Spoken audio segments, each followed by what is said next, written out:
role of judiciary in achieving good governance. Presidential candidates commit to issue-based campaign, sign Abdusalami Abubakar peacement.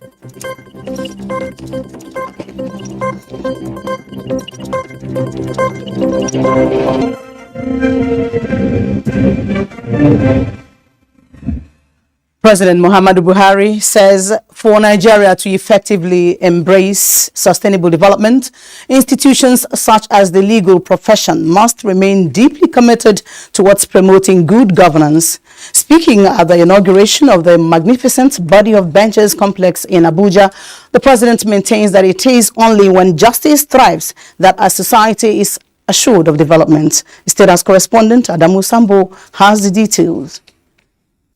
The body of benches complex, a vigorous expression of the foresightedness of the founding fathers, leaders and members of the body, consists of, amongst others, a 3,000 capacity auditorium, large banquet and multipurpose halls, meeting rooms, offices, library and courtroom for the legal practitioners' disciplinary committee. The completion of this project is a manifestation of our consistent and collective efforts over the years. This is a major achievement for the body of benches. President Muhammadu Buhari, who described the body of benches as critical to the legal profession, says he is unaware of any institution that has its membership cutting across all facets of government and the legal profession.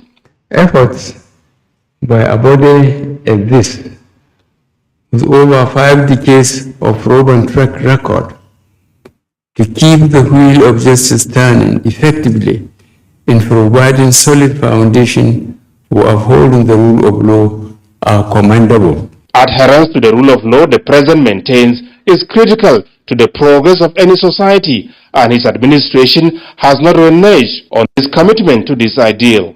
As the 2023 general elections draw near, the significance of the legal profession becomes even more pronounced, considering the vital roles you play in the electioneering process, both at the pre- and post-election stages. I hope you maintain the position of an honest arbiter.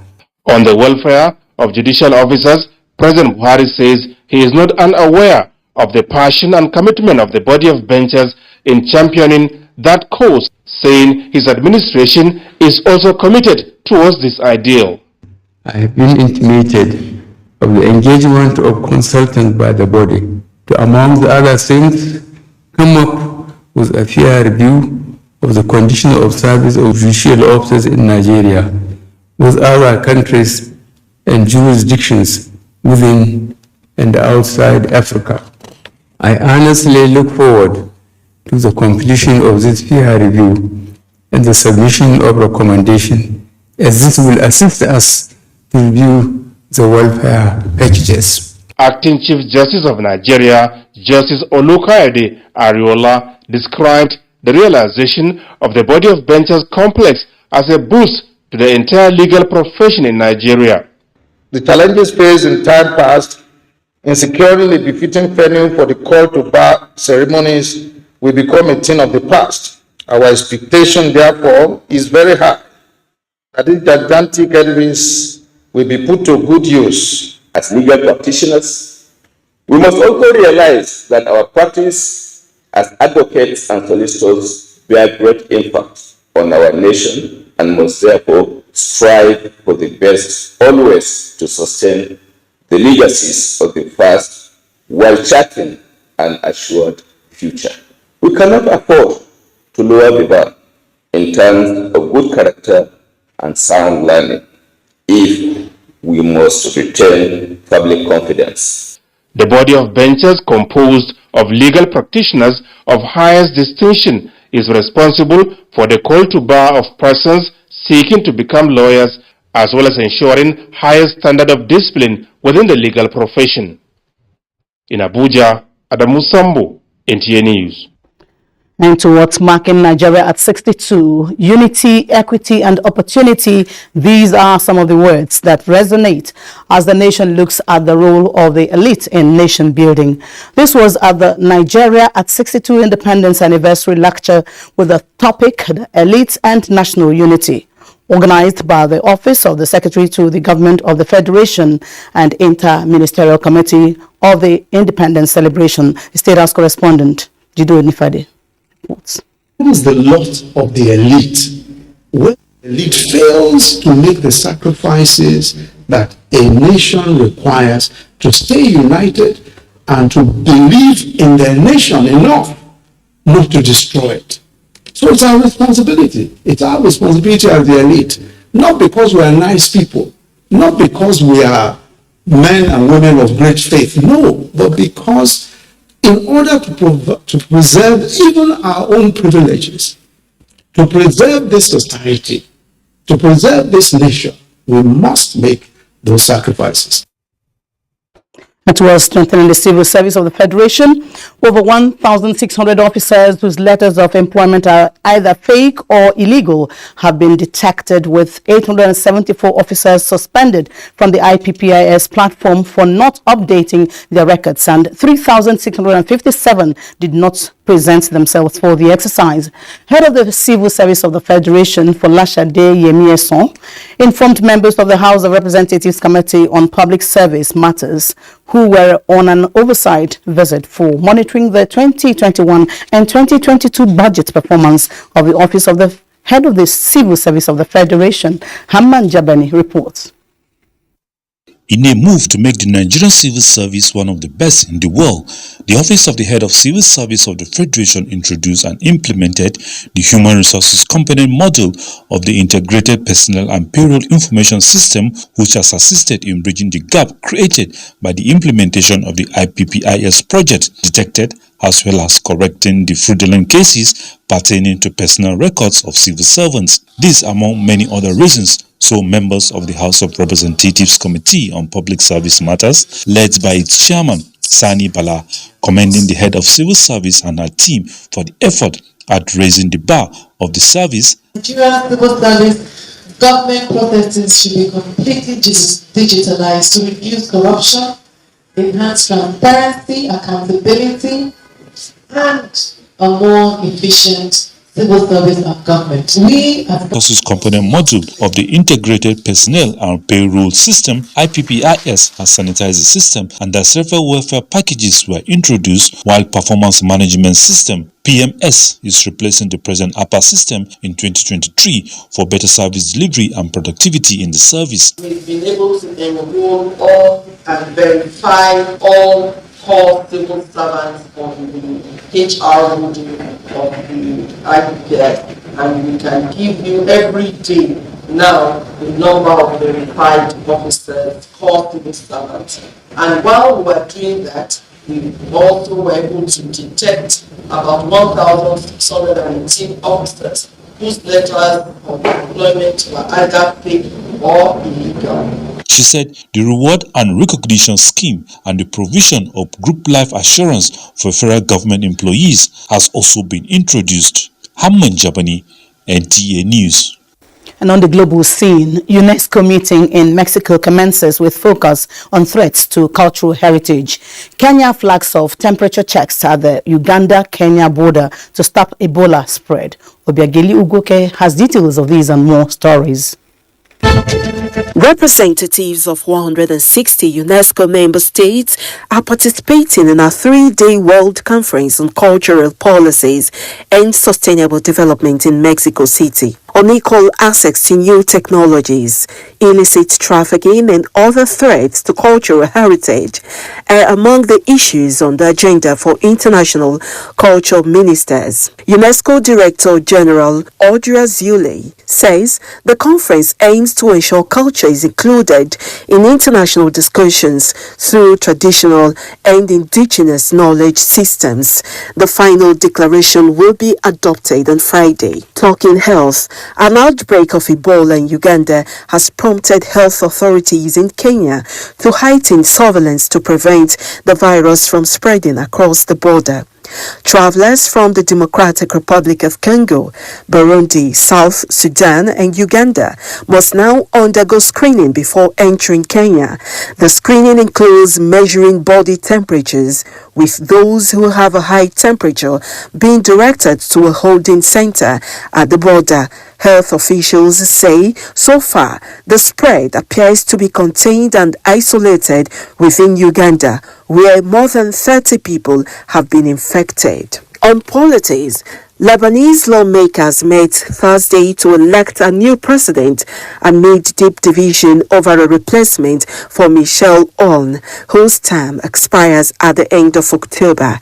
After a first round of voting Thursday over a replacement, a majority of lawmakers cast blank ballots, suggesting the election process is likely to drag on, an outcome Lebanon can hardly endure as it wrestles with a crippling financial crisis. In France, hundreds of people gather outside of the western French city of Nantes for a national protest for wages and pensions. President Emmanuel Macron pushes on with plans to reform France's pension system.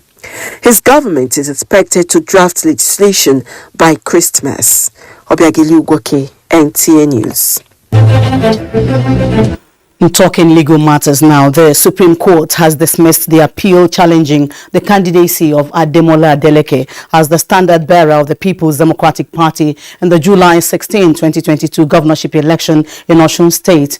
The five-man panel of justices of the Apex Court, led by Justice Amina Adamu Ogi, gave the verdict in a unanimous judgment in Abuja.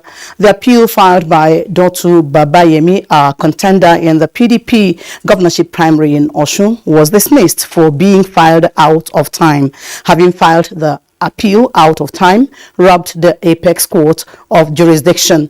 The decision of the Supreme Court foreclosed all pre-election matters capable of challenging the candidacy of Ademola Adeleke as the governor-elect on the platform of the PDP.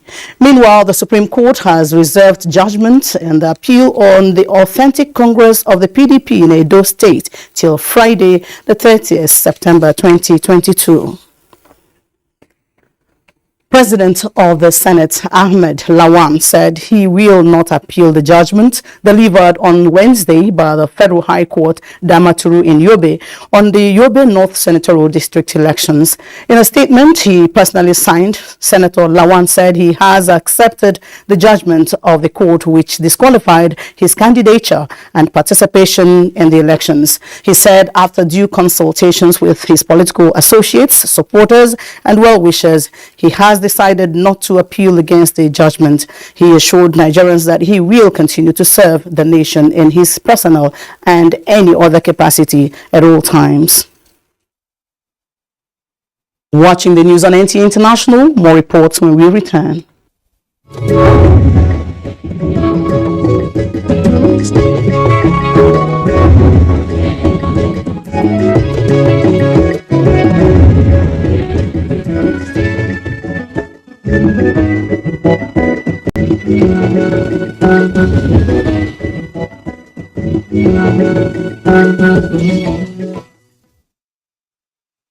The 62nd Independence Day Celebration Planning Committee announces activities lined up for the celebration as follows. Public lecture focused on national unity. Date Thursday, 29 September 2022. Venue State House Conference Hall, Abuja. Time 10 a.m. Jumu'at Public Lecture.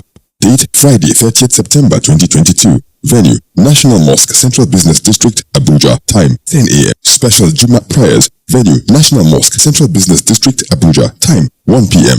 Presidential Broadcast. Date Saturday, 1st October 2022. Time 7 a.m. Military Parade. Date Saturday, 1st October 2022. Time 8 a.m. Announcer Planning Committee. Education, literacy, health and sanitation are some of the areas of focus for Rotary Club in their bid to impact communities and uplift the lives of vulnerable children and women. In the FCT, Rotary Club of Abuja Gariki neighborhood is relieving parents of the burden of tuition fees while also protecting school environments from effects of climate change. Over to Charles Alpha for details. Priding itself as the great neighbors, perhaps because of its role of watching and looking after its neighbors. Rotary Club of Abuja, Gariki neighborhood is giving more to the society in line with its mandate. More than 10 schools in the FCT are beneficiaries of the club's various prizes and scholarship awards after winners emerged from the GSS Kubwa for the first position. Schools for the gifted in Gwagwalada and GSS Nyanya for the second and third places of a quiz competition organized by the club. 20 students are the club's adopted junior secondary school, Area 11 Gariki, were also beneficiaries of scholarship, enhanced health bay and sanitation, while trees were planted by the clubs to protect the school environment. I'm very happy because I'm going to impress my parents and then they don't have to stress to come and pay my school fees. There are some parents that are finding it difficult to pay for their children. Our mission is to see these children in the nearest future as good citizens, and that will be the pride of Rotary. We support environment. We always look out for the child and mother in area of health. And I think this will go a long way to cushion the effect, the harsh economic effect of today's reality. The club is reserved on changing lives and impacting its neighbors. Charles Alpha, NTA News. President Muhammadu Buhari has welcomed the initiative undertaken by the National Peace Committee to commit all political parties actors to issue-based campaigns devoid of incitement, personal attacks and insults. This was during a video message to the signing of the first 2023 National Peace Accord by the presidential candidates organized by the National Peace Committee in Abuja. Dennis Adegunloye reports. The National Peace Accord, an ingenious concept that came into being 80 years ago, was designed to promote peace and harmony in the nation's electoral process. President Muhammadu Buhari called on all players to abide by the guiding principles of the Peace Accord, warning that the rise of fake news and misinformation have continued to pose a significant threat to democracy in Nigeria. I thank members of the National Peace Committee, led by its chairman, General Abdulsalam Abubakar, for their commitment and dedication to supporting peaceful elections in Nigeria and for facilitating peace generally across the country. As the President, I have always reiterated my commitment to peaceful, credible, and transparent elections, and what the Peace Committee has been doing over the years aligns with my belief that Nigeria needs peace in order to achieve credible elections. However, the rise of fake news and misinformation continue to pose a significant threat to democracy in Nigeria. It has shifted focus away from issue-based campaigns to amplifying the potential for personal attacks, insults, and incitement. It has also significantly diminished the civility and decency in public discourse and debate. The initiatives undertaken by National Peace Committee to commit all political actors to issue-based campaign devoid of incitement, personal insults, and attacks is a welcome development. The President emphasized that the 2023 general elections are more than just elections, but a great opportunity for Nigerians to showcase to the international community the best of the country. The 2023 general elections is more than an election. It is an opportunity to serve Nigeria, to defend Nigeria, and to uphold her unity and progress.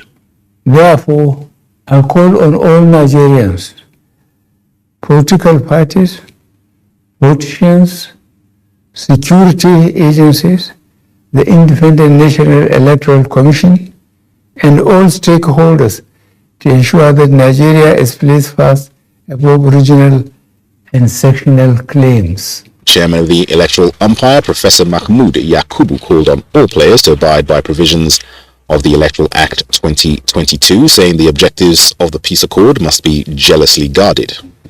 The Independent National Electoral Commission will vigorously monitor compliance to ensure that parties can abuses, interpret or slander of language, as well as insinuations or innuendo likely to provoke a breach of the peace during the electoral campaign. The signing of a second national peace accord designed to encourage politicians to accept the election results in good faith will take place shortly before polling day.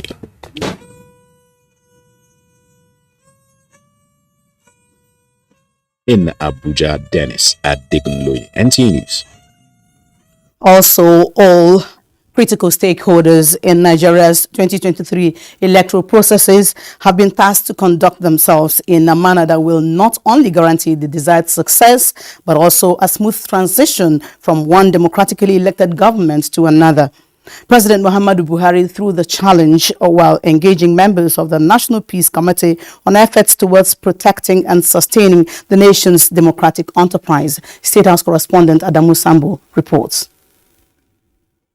Members of the National Peace Committee, led by former Head of State General Abdulsalami Abubakar, were in the State House to brief President Muhammadu Buhari on the outcome of their separate engagements with INEC chairman and heads of the nation's military and other security services on ways to deliver credible elections next year. They have reassured us of their commitments based on your directives to ensure that there is security, there is level playing field, where every individual, every party is allowed to play according to the rules of the game. Let me also, on behalf of the Peace Committee, commend you, Your Excellency, in all your utterances in the international meetings, and especially your last remark during the anger, in which you promised Nigerians free and fair election. And I think it's sending a big message not only to us in Nigeria, but to our sub-region where elections seem to bring violence and other things. Before this meeting with the President, the National Peace Committee got presidential candidates of the various political parties committed themselves to conducting issue-based, violence-free campaigns. President Buhari described it as the best way forward. You may recall that former President Goodluck Ebele Jonathan and I signed the first National Peace Accord before the 2015 elections.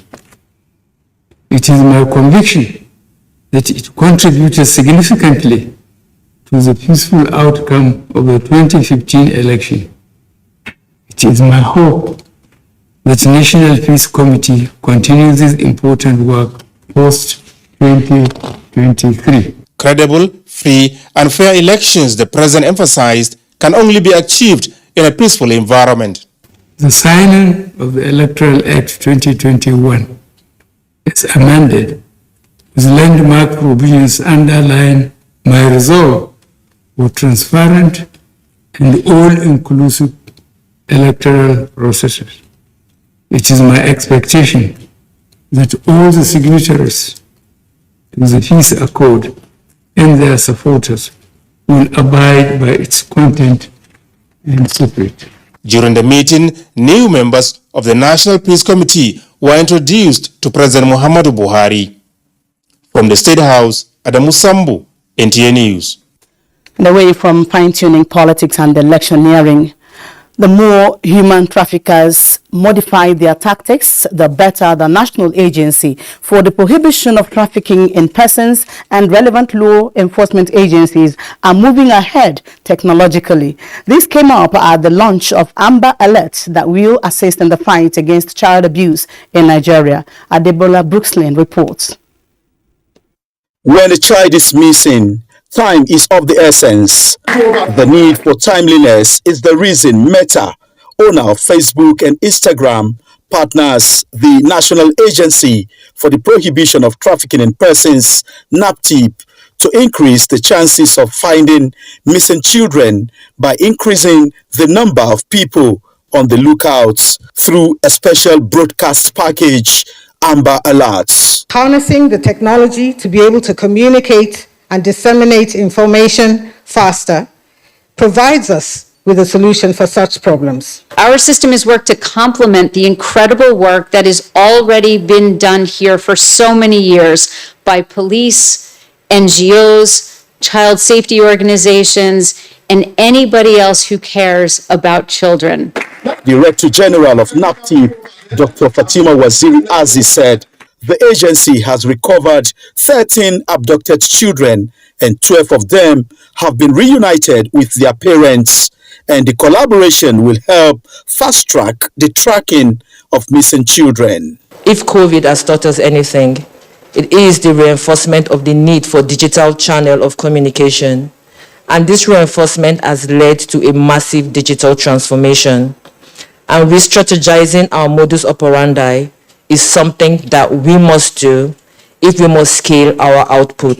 The Amber Alerts will be received immediately on all Facebook and Instagram accounts of people within 160-kilometer radius of where the child was last seen. This is a welcome initiative that we're very proud of the leadership of NAPTIP and the entire team, and of course also part of the collaboration between Meta and NAPTIP to actually make this happen. And we are sure that we will deliver the goods. Nigeria is the second country in Africa where the Amber Alerts will be launched. Adebola, Brooks Lane, NTA News. Workers in the formal and informal sectors are encouraged to embrace the micro-pension scheme being championed by the government to address challenges of retirement. This was the thrust of a seminar on pensions and national development at the instance of the Conference of Civil Society of Nigeria. Elizabeth Omoriyu reports that concerned civil organizations insist that imbibing the culture of early and prudent savings will reduce financial burden on pensioners at retirement. Once you are getting old and you become inactive, you'll be able to draw down from a particular pool of fund, which is the funds you've saved at your active years. Issues bordering on double retirement accounts, claims after death and financial insecurity formed part of discussions. They also commended the Pensions Reform Act for driving savings as catalyst for economic growth. And that's it on the news. Do remember to connect with the NTA in the fight against rape and rapists. On behalf of Franklin Emmanuel, who's been on sign language, I'm Nancy Godiangunihu. Thank you for watching.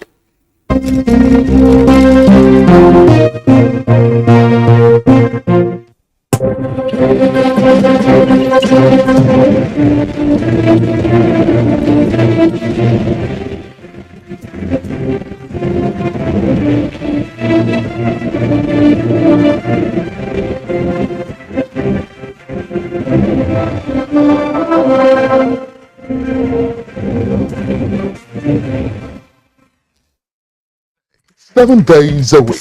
You can watch NTA International live on your TV, computer, iPad, tablet and phone. Log on to visiontv.co.uk and click on Entertainment, then NTAI. You can also download the iOS or Android app on your mobile devices to watch NTA International on the go, anywhere in the world. NTA International, your window to the world.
A lot seems to matter in our society, especially as we aspire as a nation to attain an enviable height in economic development.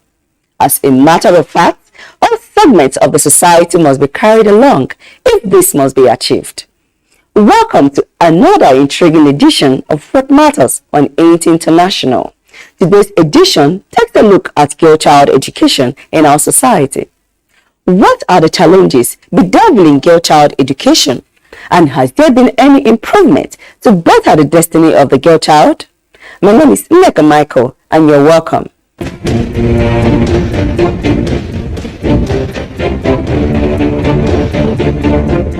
Despite the efforts by the government and its partners towards improving the girl child education, there is need to assess the causes of girl child illiteracy. This feature takes a look at that.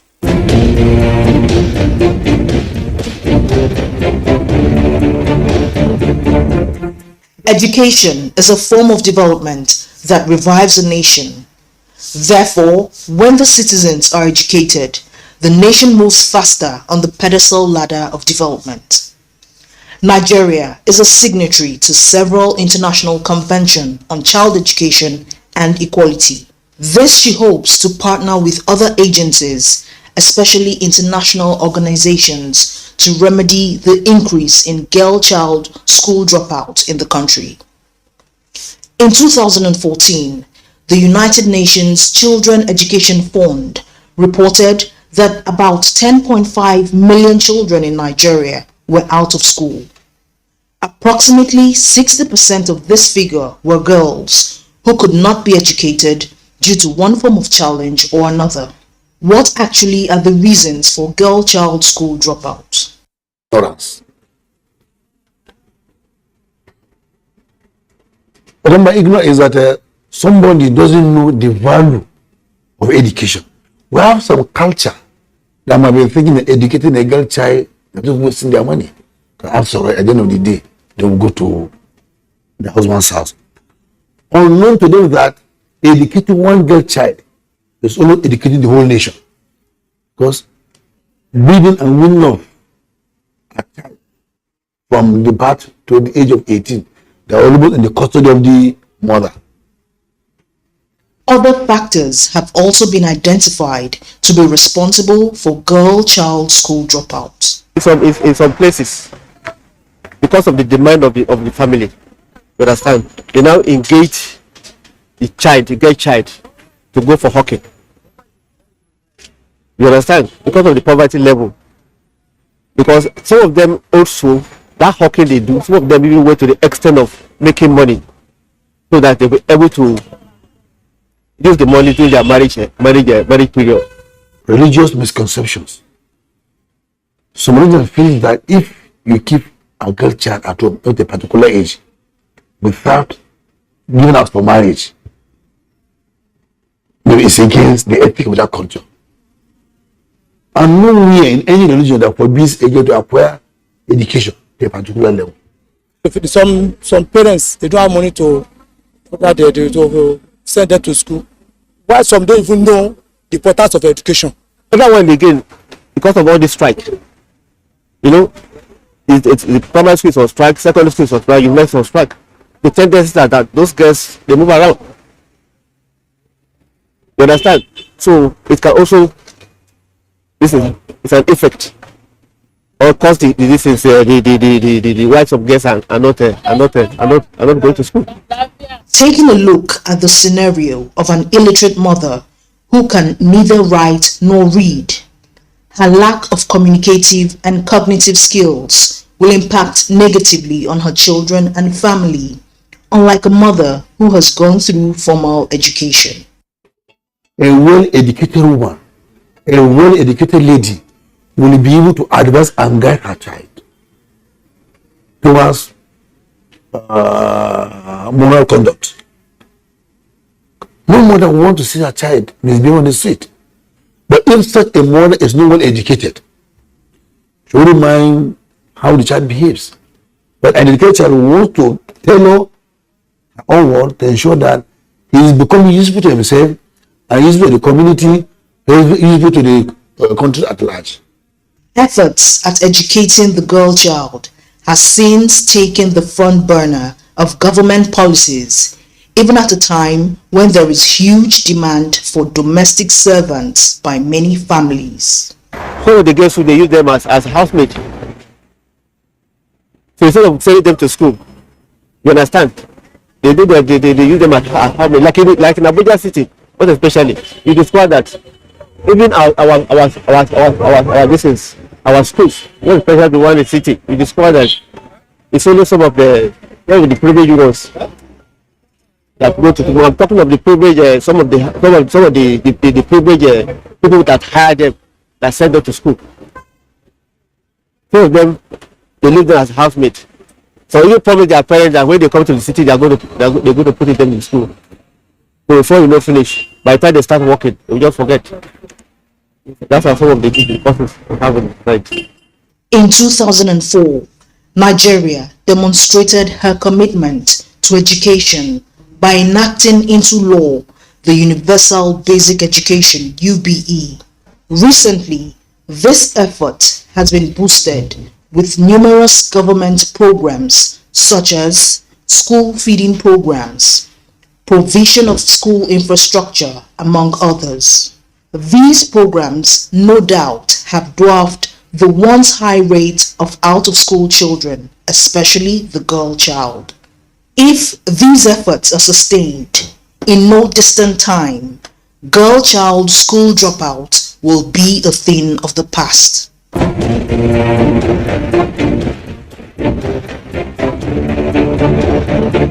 There are more benefits in a girl child education. Let's find out.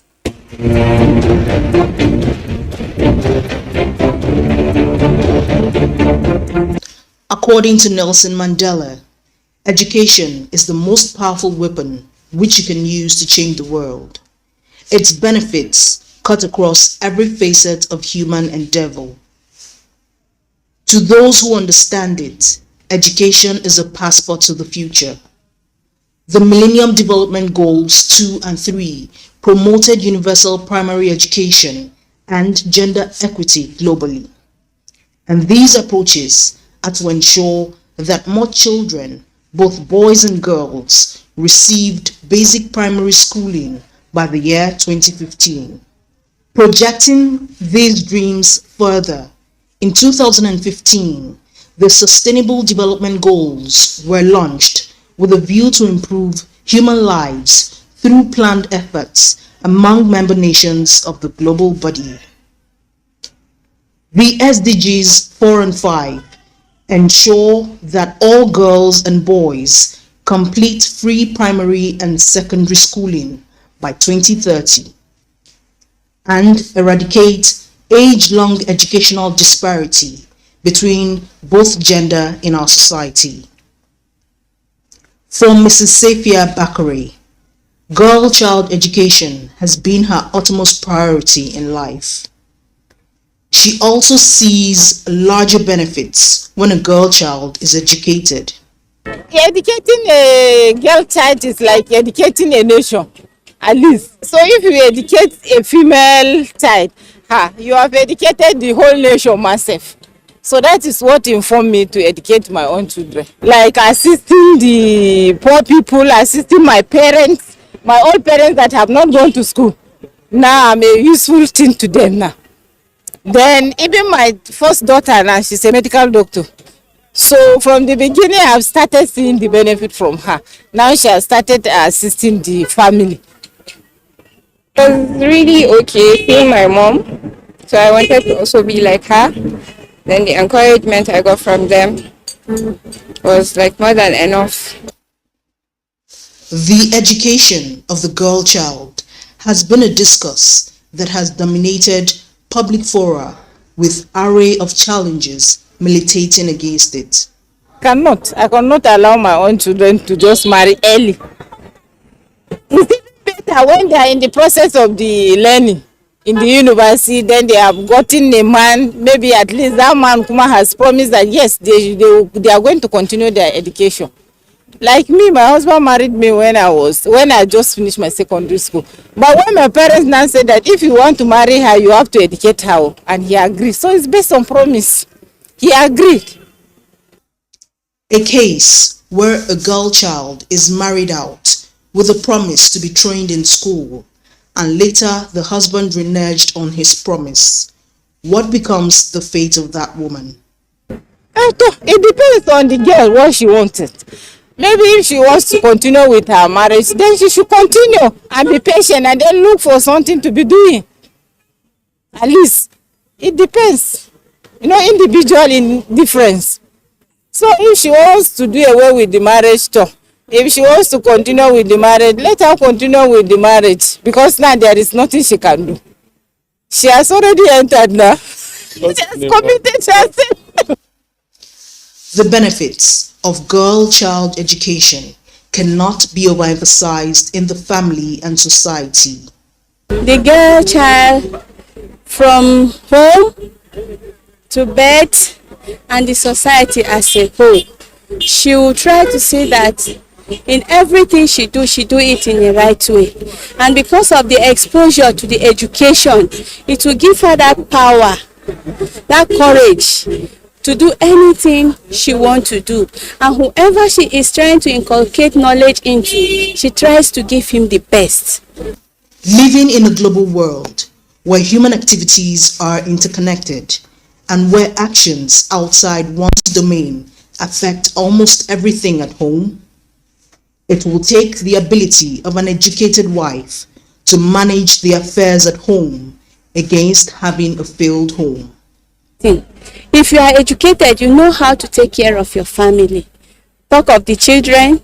We have a lot of things happening today in the society, especially Africa, where we find our economic system is bad. You know how to manage. But when you are not educated, you don't know what is management. With the little resources you have, you know what you can put together to be able to give your family the best. As countries move towards sustainable development, only nations with high rates of women education and gender equality will achieve economic development.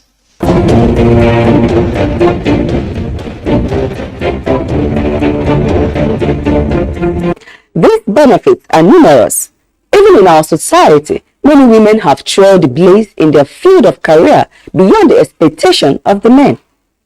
We go on a break. What Matters continues in a moment.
Welcome back, and it's still What Matters on NTA International. Considering the rate of poor girl child education in the past, some agencies in Nigeria are creating more opportunities for girl child education. Our interview segment tells us more.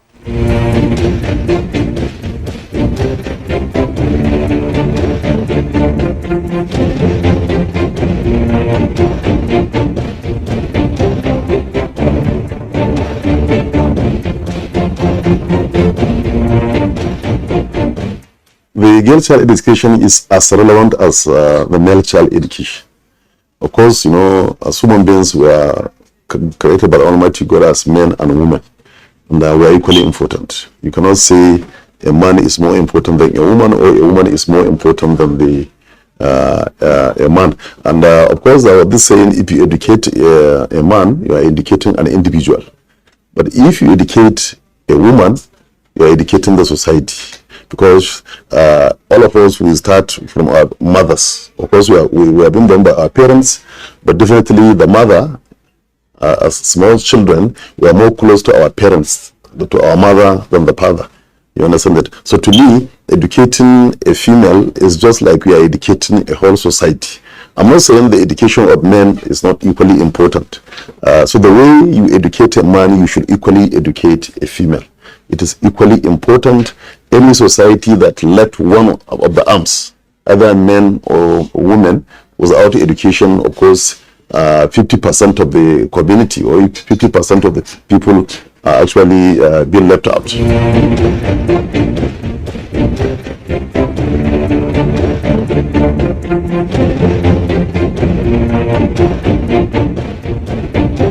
So that will be attributed to so many reasons, and depending also from which part of the country you're talking about and the society we come from. For example, in the northern part of the country, in those days, that is some years back, we have this problem of female girl child education, where most of the parents don't want to send their daughters to school. But that, I think that has changed. If you go to, for example, the eastern part of Nigeria, it is the opposite. The male, they prefer going into business. They prefer going into business and they allow the female student to go to school. But things have been changing, you know, it's not like before. You understand it? So this problem of girl child, the various governments, various agencies are doing their best to ensure that at least the female child is being encouraged to go to school.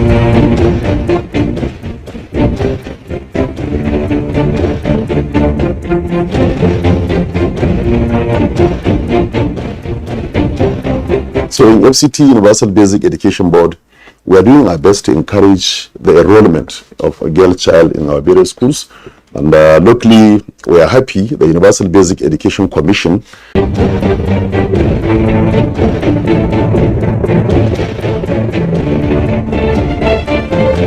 well, the essence of having a girl child specifically is to encourage, to improve the enrollment. The enrollment of girl child's our daughters into junior secondary schools. We are not neglecting the boys' education, but by the time, essentially these girls' model schools, they are even boarding schools, just to encourage the enrollment. Not only that, the commission has also come up with another one in the various zonal, the various zones of the country, the 6 geopolitical zones. And locally, they gave FCT, Universal Basic Education, but FCT as a whole, they gave us 1 slot. And I believe currently the construction of that school is ongoing in Karshi. By the time it is completed, it now means we will have 3 model girls junior secondary school in FCT. That of Karshi, the concept is not a boarding concept, but here in the Universal Basic Education Board, we are planning. By the time the school is completed and handed over to us, we may start thinking of even constructing hostel there, so that the school also become a boarding school. So it means we will now have 3 boarding model girls junior secondary schools in FCT. The whole idea is to encourage enrollment of girl child indigent. For example, that of Akko, we ensure that the girls are selected, intelligent girls that are indigent from the poor family, from the various political wards of the 6 area councils of the FCT are selected, and we put them in those. That's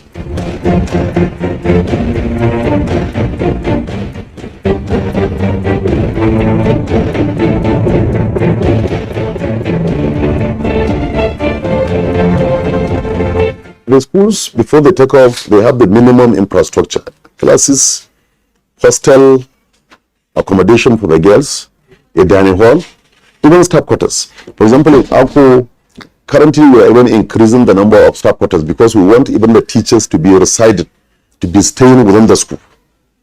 You understand? It's a boarding school. The principal, all the teachers are staying in school. Currently they have about 6 flats where the teachers are staying, but we use the FCT capital, statutory capital, to construct additional houses for the staff so that they will also be staying there. So the school have all the facilities required for a boarding school. Hostel, dormitories for the students, it has a dining hall, we have the classes, a sick bay, and so on.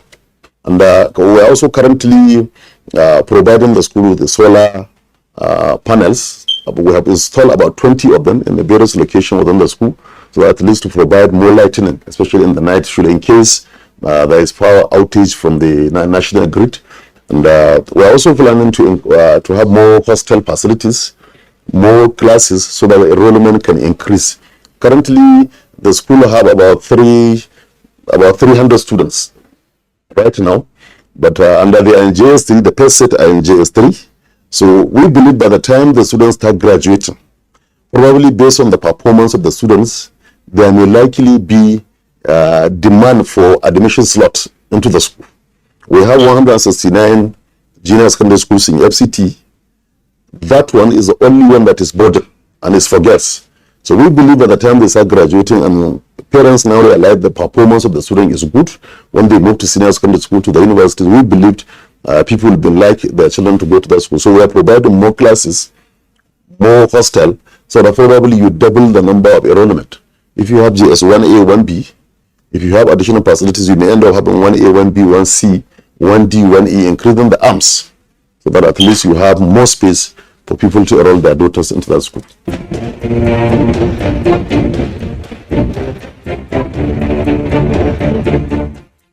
A lot has been achieved for this purpose, and we hope more will be coming. Let's take this quote on girl child education.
Thank you for your time, and let's keep you a date next week on NTA International.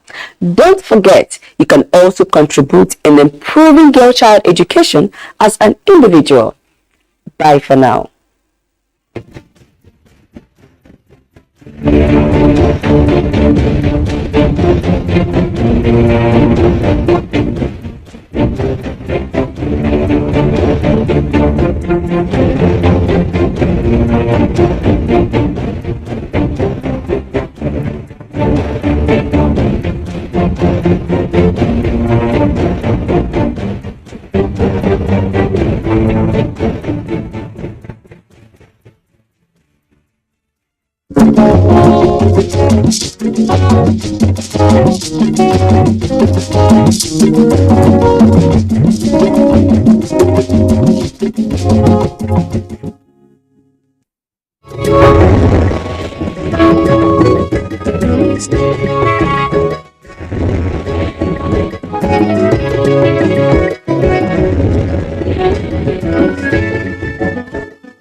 Forget last season. Forget the winners and the losers. Forget every moment that stole the show, because this is a brand new season on GoTV, and it's going to be bigger and better than any season before it, with over 7 leagues and top competitions, plus a World Cup. Make sure you get the best seats in the house this new football season. Get a decoder, GoTenna, plus 1 month GoTV Max for 6,900 Naira only. Bigger season, greater football. GoTV. Love it. From dusk to dawn, 24 hours a day, NTA International is with you in your living room, office, everywhere and anywhere. We provide the company you desire in terms of balanced and up-to-date news, programs, and the best of entertainment. Tune in to DSTV channel 251, GoTV channel 91, Freeview UK channel 264, or you can download www.visiontv.co.uk, app for iOS or Android.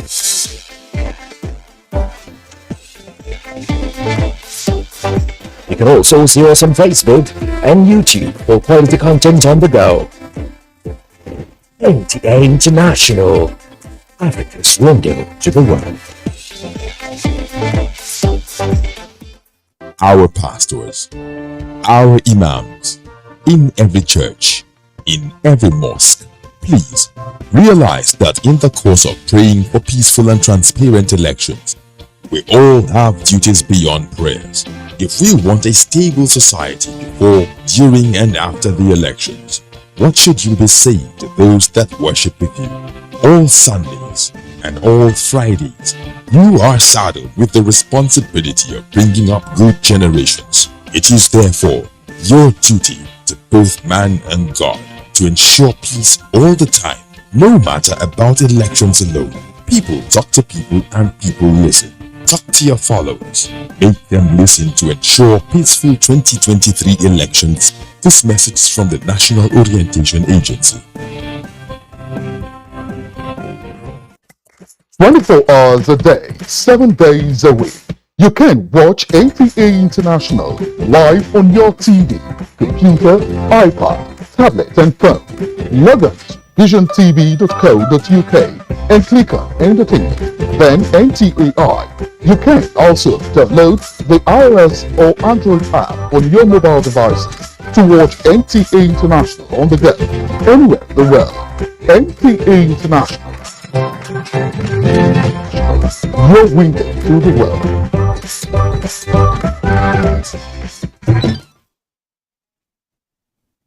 Or identify with others wearing the same uniform. After all, the essence of attending any party is just to celebrate with others and have a nice time. So, next time you're going out for that occasion, the choice is yours. Stay with the crowd or have your own unique identity. From dusk to dawn, 24 hours a day, NTA International is with you in your living room, office, everywhere and anywhere. We provide the company you desire in terms of balanced and up-to-date news, programs, and the best of entertainment. Tune in to DSTV channel 251, GoTV channel 91, Freeview UK channel 264, or you can download www.visiontv.co.uk, app for iOS or Android. You can also see us on Facebook and YouTube for quality content on the go. NTA International, Africa's window to the world.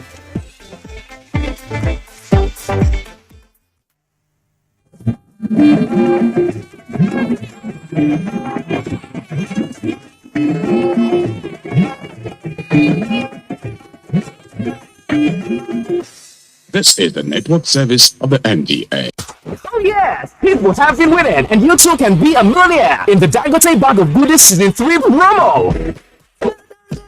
Yes! Spell Dangote and become a multi-millionaire. Category 1, instant win. Buy bags of Dangote cement. Pick up the scratch card and win an instant prize. Category 2, for the star prize, pick up the scratch card inside the bags to spell DANGOTE to win 1 million naira cash instantly. Category 3, the mega star prize. Pick out the scratch card inside the bags and spell DANGOTE and win 5 million naira instantly. When you pick an alphabet with an eagle, look out for letter O that has the Dangote Eagle logo for you to win the mega star prize. Terms and conditions apply.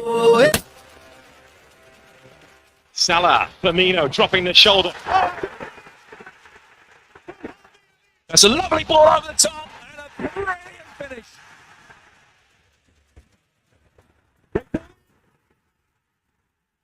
Use the ball very cleverly, but that is a hammer blow. Alexander Arnold. It's another moment of genius. Sportybet sponsors coverage of the English Premier League. The Duke of Shomolu Productions, in conjunction with the National Troupe of Nigeria, presents Sadauna, Truth, Belief, Sacrifice, a stage play on the first and only premiere of Northern Nigeria, the iconic Sir Amadu Bello. Written by Professor Ahmed Gerima, with the command performance at 4:30 p.m. on the 2nd of October and the second show on the 3rd of October 2022 at the Congress Hall, Transcorp Hilton Hotel, Abuja. Tickets are available at Kilimanjaro Maitama, Yahuza Suya, Adid Restaurant, Anor Mosque, or online at ariatickets.com. For more information, Sadauna is sponsored by Sadauna, Truth, Belief, Sacrifice.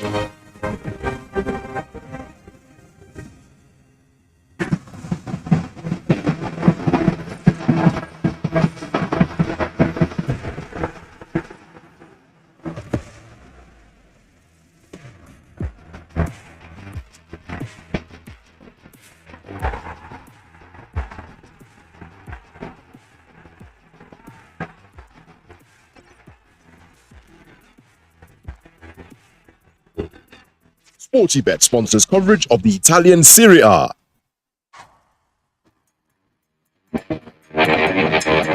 Right down to the young.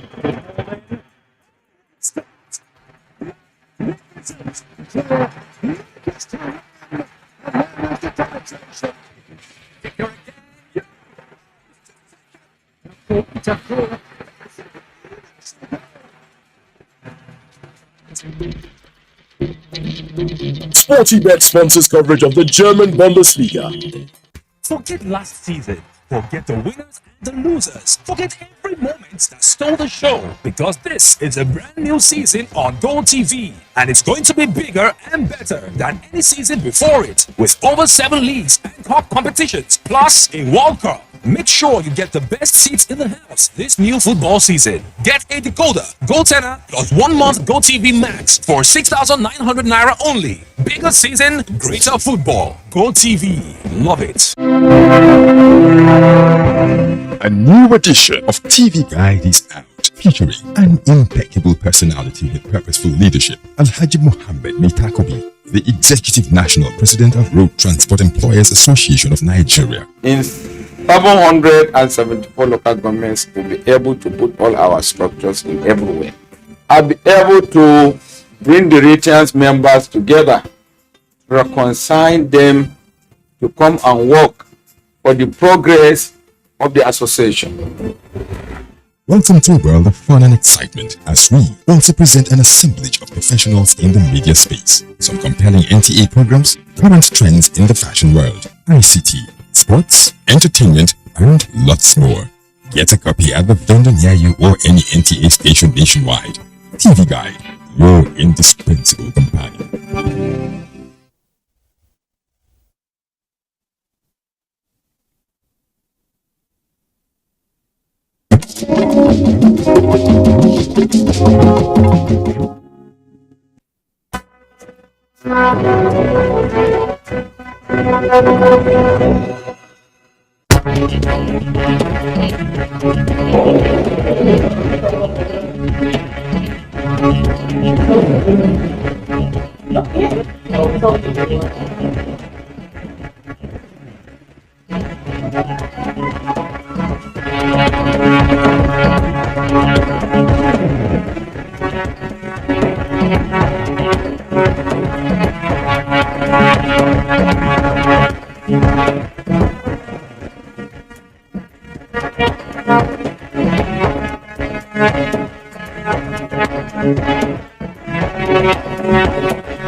far beyond our expectations. The surface rate of Odilo Heights. My mouth is full of appreciation to Federal Mortgage Bank.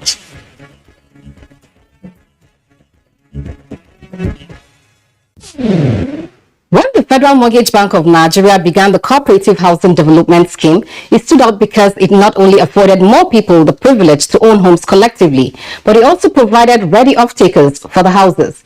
In tonight's episode, we will look at another project under the Cooperative Housing Loan Scheme in Jos Plateau State being delivered for the Radio Nigeria Highland FM Cooperative Society. Other segments of the news and dream come true will make the episode complete. Hello, I am Kauthar Anumba Halil, and you're watching Everyone Deserves a Home. Join me after this timeout for the full program. Please stay tuned.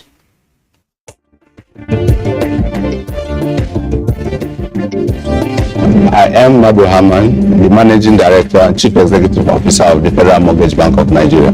As Nigeria celebrates its 62nd independence anniversary on 1st October 2022, I wish all Nigerians a happy independence anniversary. We at the Federal Mortgage Bank of Nigeria will continue to provide the required finance to enable Nigerians who are contributors to the National Housing Fund to acquire decent and affordable houses for themselves. Happy Independence Anniversary. Long live the Federal Republic of Nigeria.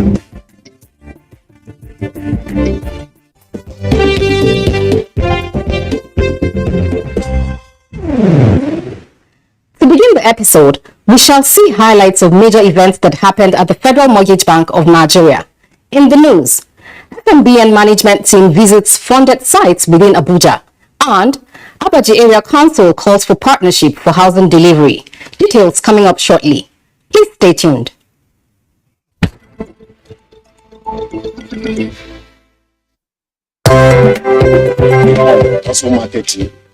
The management staff of the Federal Mortgage Bank of Nigeria, led by the Managing Director, Mr. Maduhaman, visited ongoing projects within the Federal Capital Territory to inspect and ensure that all projects funded by the bank are carried out to specifications.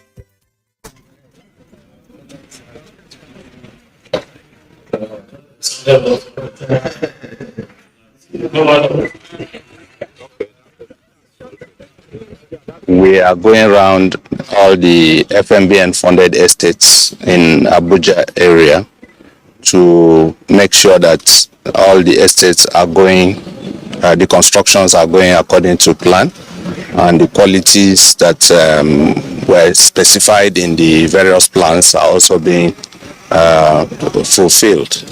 We want to see that we don't have estates that are abandoned. We want to see that estates that are funded by us are delivered on time, and for off-takers to be able to key in and get their houses within record time. Among who commended the work done in those sites, called on those lagging behind schedule to put in more efforts to deliver on their projects. My appeal to our developers is for them to take the various projects they have in their hands seriously, because we also have pressures from off-takers who want to take over their houses as quickly as possible. So we continue to appeal to them that while the bank hastens the process for disbursement of funds, we want them to also accelerate the rate of development of these houses so that we can deliver on time and improve on the partnership with the bank, because the quicker you're able to deliver, the more houses we can build to enable our off-takers to benefit from the scheme. So they should continue to concentrate also on the quality of work and the standard of the environment where they are building.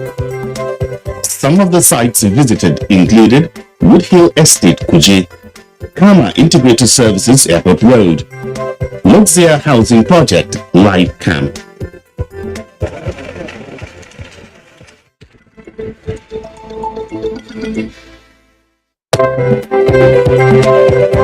Who represents is Registered Cooperative Executive Secretary of the Abuja Area Council of the Federal Capital Territory has led a delegation of the executive on a courtesy visit to the Federal Mortgage Bank of Nigeria.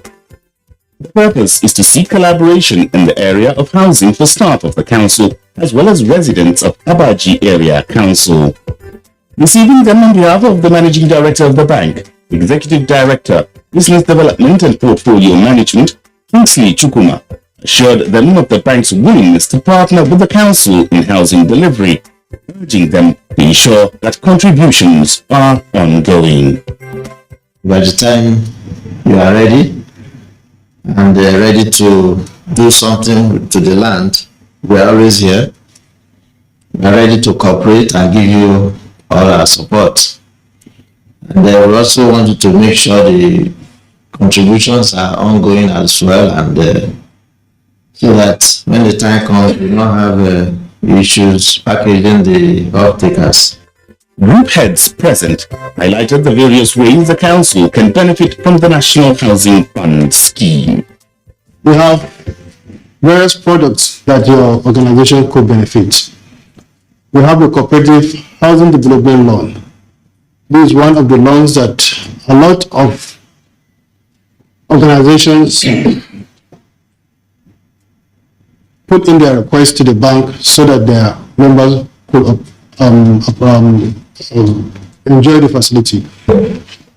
Your members of the cooperative in Abuja, those members will form themselves. Those members, since they are in charge, I'm sure land will not be difficult to you.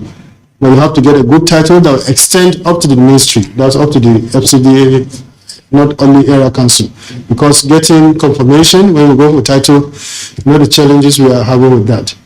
But once that is available and you have off-takers that can key in, so the houses that you will build will be in such a stage that they will be able to afford. So that when the construction leg is done, we finance the construction, your off-takers will be able to key in and will process either NHF loan or rent-to-own for them to accommodate. Then also, your members could also benefit by applying for NHF loan. If they have a house that they want to buy, with good title, if they have affordability, they'll process through primary mortgage bank, they'll present to the bank, and the bank will also process and pay for that house. Then also, an individual could have a land with approved building plan that could also be approached to the bank directly through, since it's Abuja FCT office. They will process a request based on your affordability, the approved building plan. The loan will be approved to you to be disbursed on an installment basis based on your situation up to the tune of 15 million. Project that the bank has funded. So people can apply for such houses and then they can go through the rent-on. The rent-on takes off the need for an off-taker to pay equity contribution when the house is above 5 million naira. And some charges that primary mortgage banks do before they can package the loan for you. So it is very convenient for both the bank and the applicants themselves. Speaking earlier, Secretary of the Area Council disclosed that the council will readily comply with every requirement from the bank in order to benefit from the NHF loan products. It's off. I think there will be no any problems. All the cooperation you need to get from the area council or from the executive chairman. My executive chairman is a vibrant and very young chap. He's 37 years, so he's energetic. He can work 24 hours, so you have no problem. Anything you think you need from the executive chairman, I'm sure, I'm very, very sure, 100% he's ready to cooperate with you so that this program will be achievable. The council presented a gift to the managing director of the bank to welcome him to office. To improve transparency and accountability in managing the NHF funds, the Mortgage Bank of Nigeria has introduced *219#. *219# is a new way to know the status of your NHF contribution from anywhere. To use this service, dial *219#. Select 1 to update your contact detail. Press 2 to check your contribution status in any month up to the last 5 years. You can also use our mortgage calculator and bulletin board by selecting options 5 and 6 respectively. You can access other services by using direct shortcodes like *219*3# to retrieve your NHF number, *219*4*1# to check your last 5 transactions, and *219*4*2# to check your statement of account. No internet connection required, and it is available on all networks. *219#. Simpler, smarter, faster. Federal Mortgage Bank of Nigeria. Everyone deserves a home.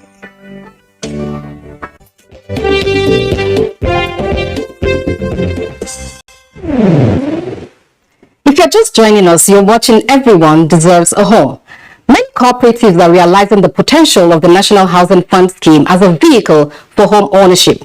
Towards this end, quite a number have tapped into the cooperative housing loan scheme of the bank to actualize their home ownership dreams. In our building block segment tonight, we will be looking at another project under the Cooperative Housing Development Loan Scheme for Radio Nigeria Highland FM Cooperative Society. Please keep watching.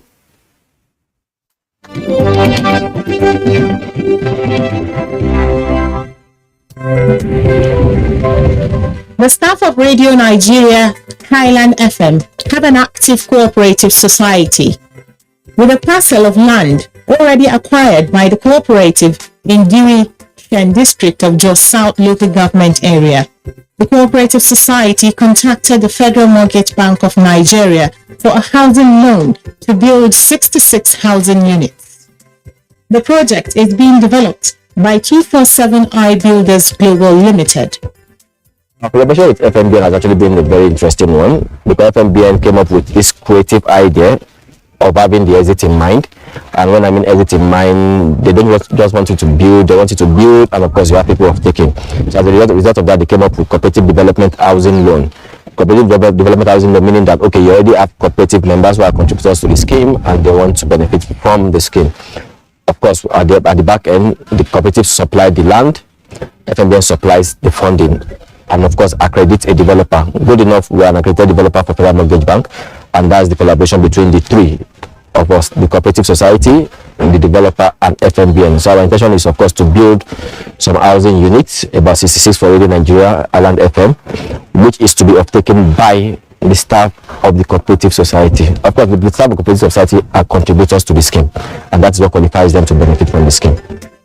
A total of 470 million naira was approved for the project. 2 tranches have already been disbursed and 45 housing units at various stages of completion. The government approved about 470 million for the 66 housing unit. Don't forget there are 3-bedroom detached bungalow, all detached bungalow. So far we're already on the 3rd tranche. We've made our application for the 3rd tranche funding, but so far we're concluded with the 1st and 2nd tranche, and about 260 million, 68 million thereabout has been approved and disbursed, and that's the reason why we have 45 units almost finished. The loan amount also covers infrastructure costs. 2 industrial boreholes have been sunk, drainage is dug, and internal road networks already mapped out. All of these and other infrastructure will be made available at the completion of the project. We're going to be supplying 2 500 kV transformer, of course, to power all the 66 housing units. We're going to be having industrial boreholes, 2 industrial boreholes to be specific. We're also going to be having internal roads, and of course drainage system to allow for free flow of water and waste. The beneficiaries of the estate should have access to water, electricity, good drainage, and street lights. As you can see, they have started constructing the drainages, and you can see there are points that they have mounted the street lights.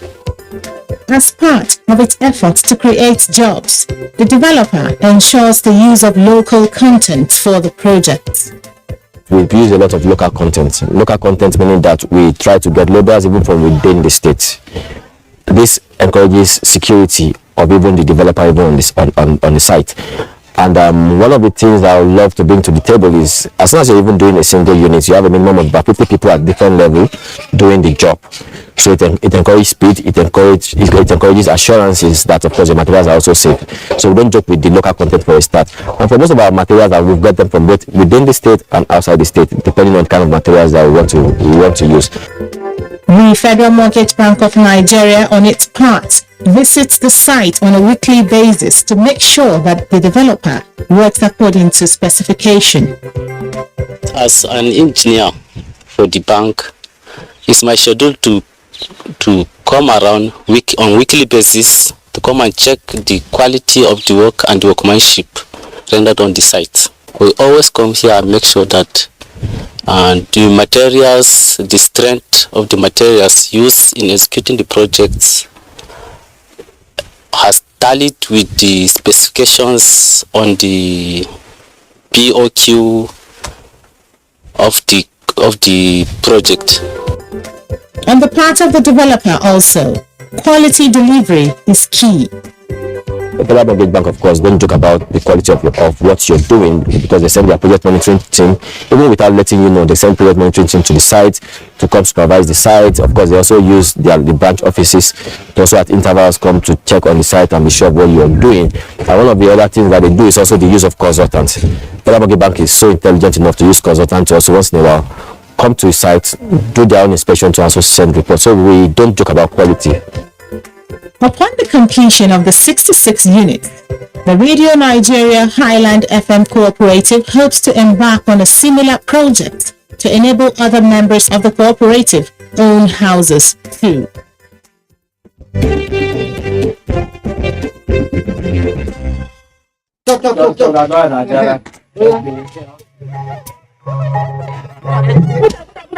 One, two.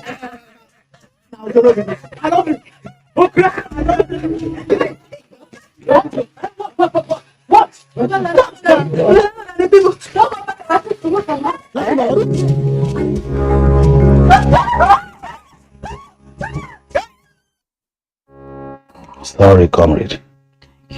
As an up-to-date contributor of the National Housing Fund, I will advise you to just apply straight away for mortgage loan. Yes, there are several types you could apply for. There is the rent to own a home loan. There is the cooperative loan. There are several of them. Instead of paying so much money to these Shylock landlords. At the Federal Mortgage Bank of Nigeria, everyone deserves a home.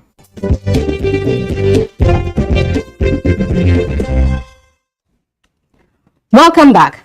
Time now to hear from another beneficiary of the National Housing Fund scheme. We bring you the stories to encourage you into taking that first step towards your home ownership dreams. Our beneficiary tonight is Mr. Francis Aki. Let's hear his story. I'm sure all Nigerians that if you apply, once it is available, you will get. Definitely the scheme is free. It's a big testimony to stop paying rent. Excellent. Seriously excellent. It works and it's real.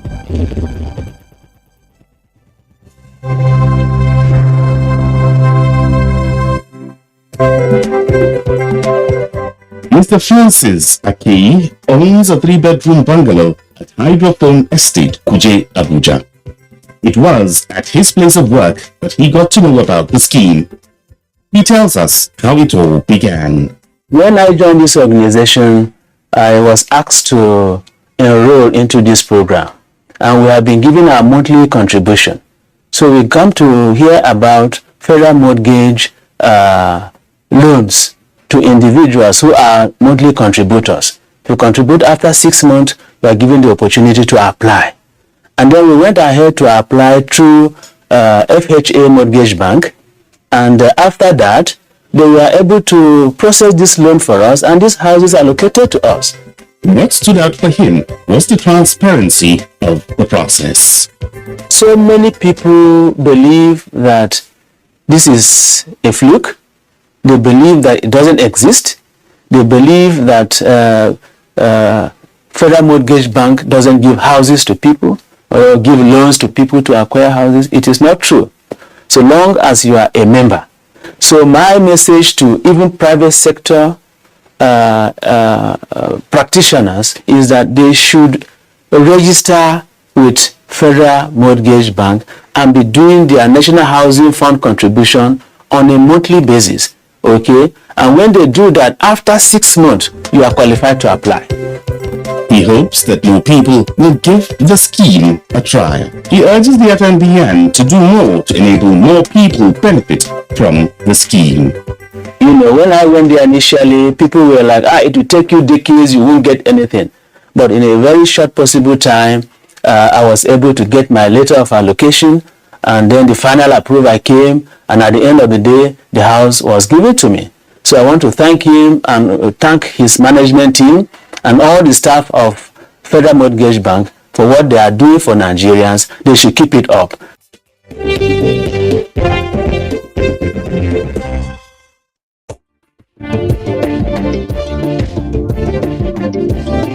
I am Mabu Haman, the Managing Director and Chief Executive Officer of the Federal Mortgage Bank of Nigeria.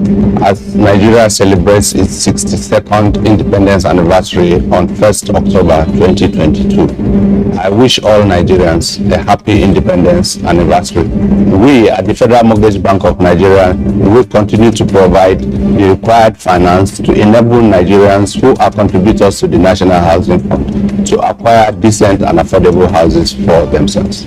Happy Independence Anniversary. Long live the Federal Republic of Nigeria.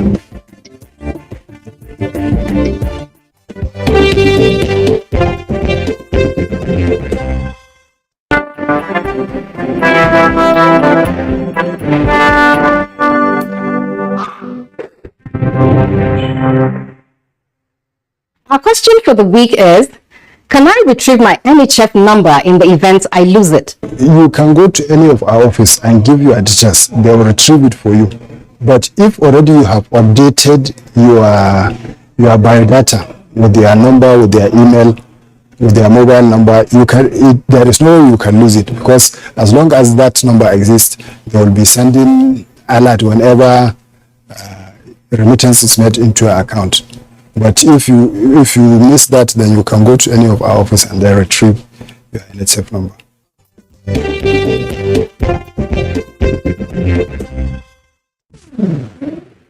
Thank you for staying with us through this edition of the program.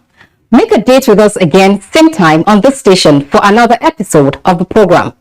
Do well to stop by at any of our branch offices in your state for information about our products, or log on to www.fmbn.gov.ng. If you have any questions or inquiries about the NHF scheme, kindly send in your questions via our numbers showing on your screen. See you next week.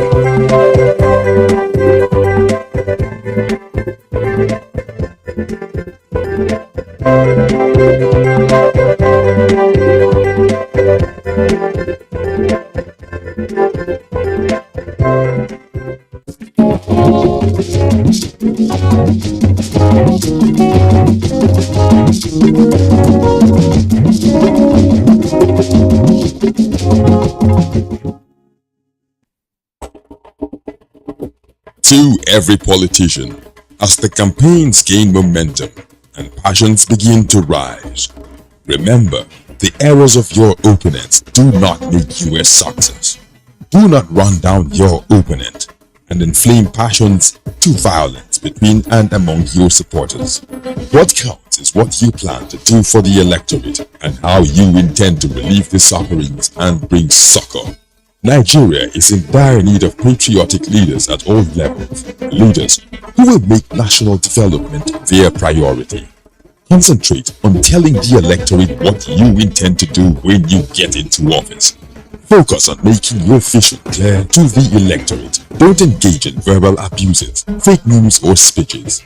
Keep dealing with issues that will bring progress. You win the hearts and minds of the people by being above board, by being civil, patriotic, and showing empathy. Let's join hands to make the 2023 elections peaceful. A message from the National Orientation Agency.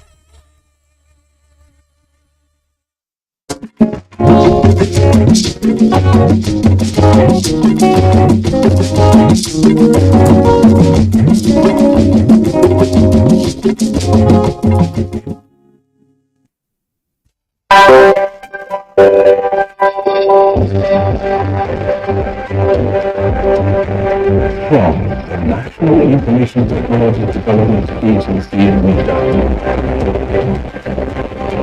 This is Media Impact. your guide to a digital Nigeria. NIDA has remained faithful to its dreams of digitally transforming the economy of Nigeria through the digitalization of several key activities of the government, economy, and even the private sector. NIDA set up the Office for Nigerian Content Development in ICT (ONC) to enforce compliance with the regulatory guidelines for Nigerian content development in ICT and help to develop the indigenous ICT industry to create wealth in the economy. On today's episode, we are looking at the purpose for the creation of the Office for Nigerian Digital Innovation, or NDI, and its focus areas. I'm Joseph Johnson, and this is NIDA Impact. This is NIDA Impact, your guide to a digital Nigeria. You can be a part of this program by logging onto our website, that is www.nida.gov.ng, or all our social media handles displayed right on your screen.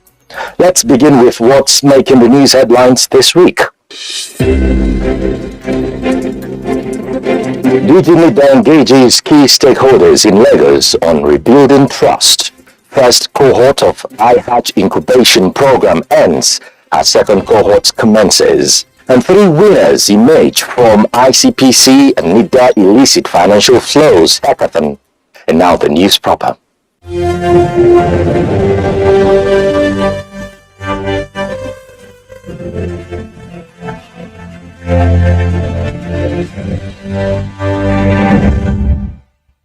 The Director General of the National Information Technology Development Agency, NIDA, Kashifu CCIE, has reiterated the agency's commitment towards giving startups ecosystem the needed support to boost the sector's contribution to the economy and strengthen the value chain.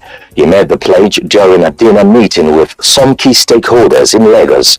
NIDA Impact correspondent has details. Lagos State, arguably a viable community, is also known as having the strongest unicorn of innovation in the country. That perhaps explains why the Director General of the National Information Technology Development Agency, NIDA, Kashifu CCIE, is having this meeting with these key players as they deliberate on how best to improve the value chain. Although the issues on the table are serious, the mood here is a rather friendly one, which gives room for all parties to converse honestly on how to reinvigorate the trust between the government and the ecosystem. If we don't come back, we will never move ahead in this sector. There is a lot of distrust between the government and the ecosystem, that the only way to trust is to have this kind of difficult conversation. The DG seizes the opportunity to also share his thoughts on different issues bordering on regulations, investments, commercialization of innovations, enabling policies, acquisition of relevant skills, among others. Capital, in terms of capital, we are lacking that in this country. It's only in Lagos we have to a certain level, but even in Lagos, most of the investments are coming from abroad.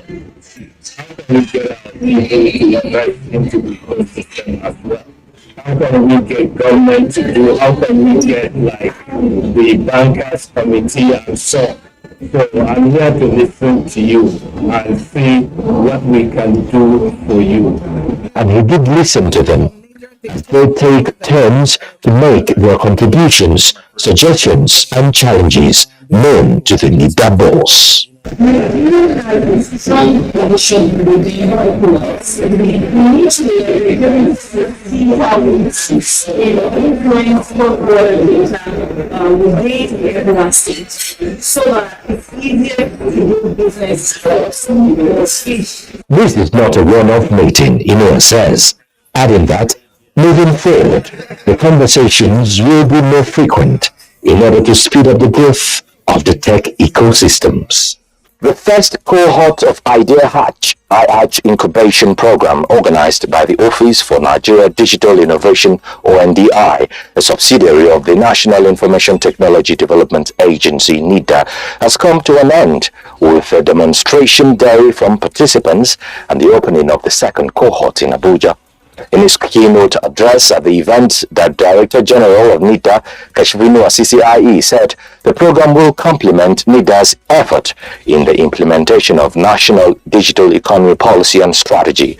NIDA Impact Senior Correspondent Sophia Geze reports. The Idea Hatch, otherwise known as iHatch Incubation Program, is organized by the Office for the Nigerian Digital Innovation, ONDI. NIDA's special vehicle with support from the Japanese International Cooperation Agency, JICA. These startups form the first cohort and they have been through rigorous free training, courtesy of NIDA with support from its partners. After 5 months of rigorous training, the program has been concluded with demo day, where participants presented their ideas before a panel of judges. At the end of a keenly contested pitch, Better Life, Every Farmer, and Zimani Health emerged third, second, and third position respectively, with cash rewards of $15,000 each.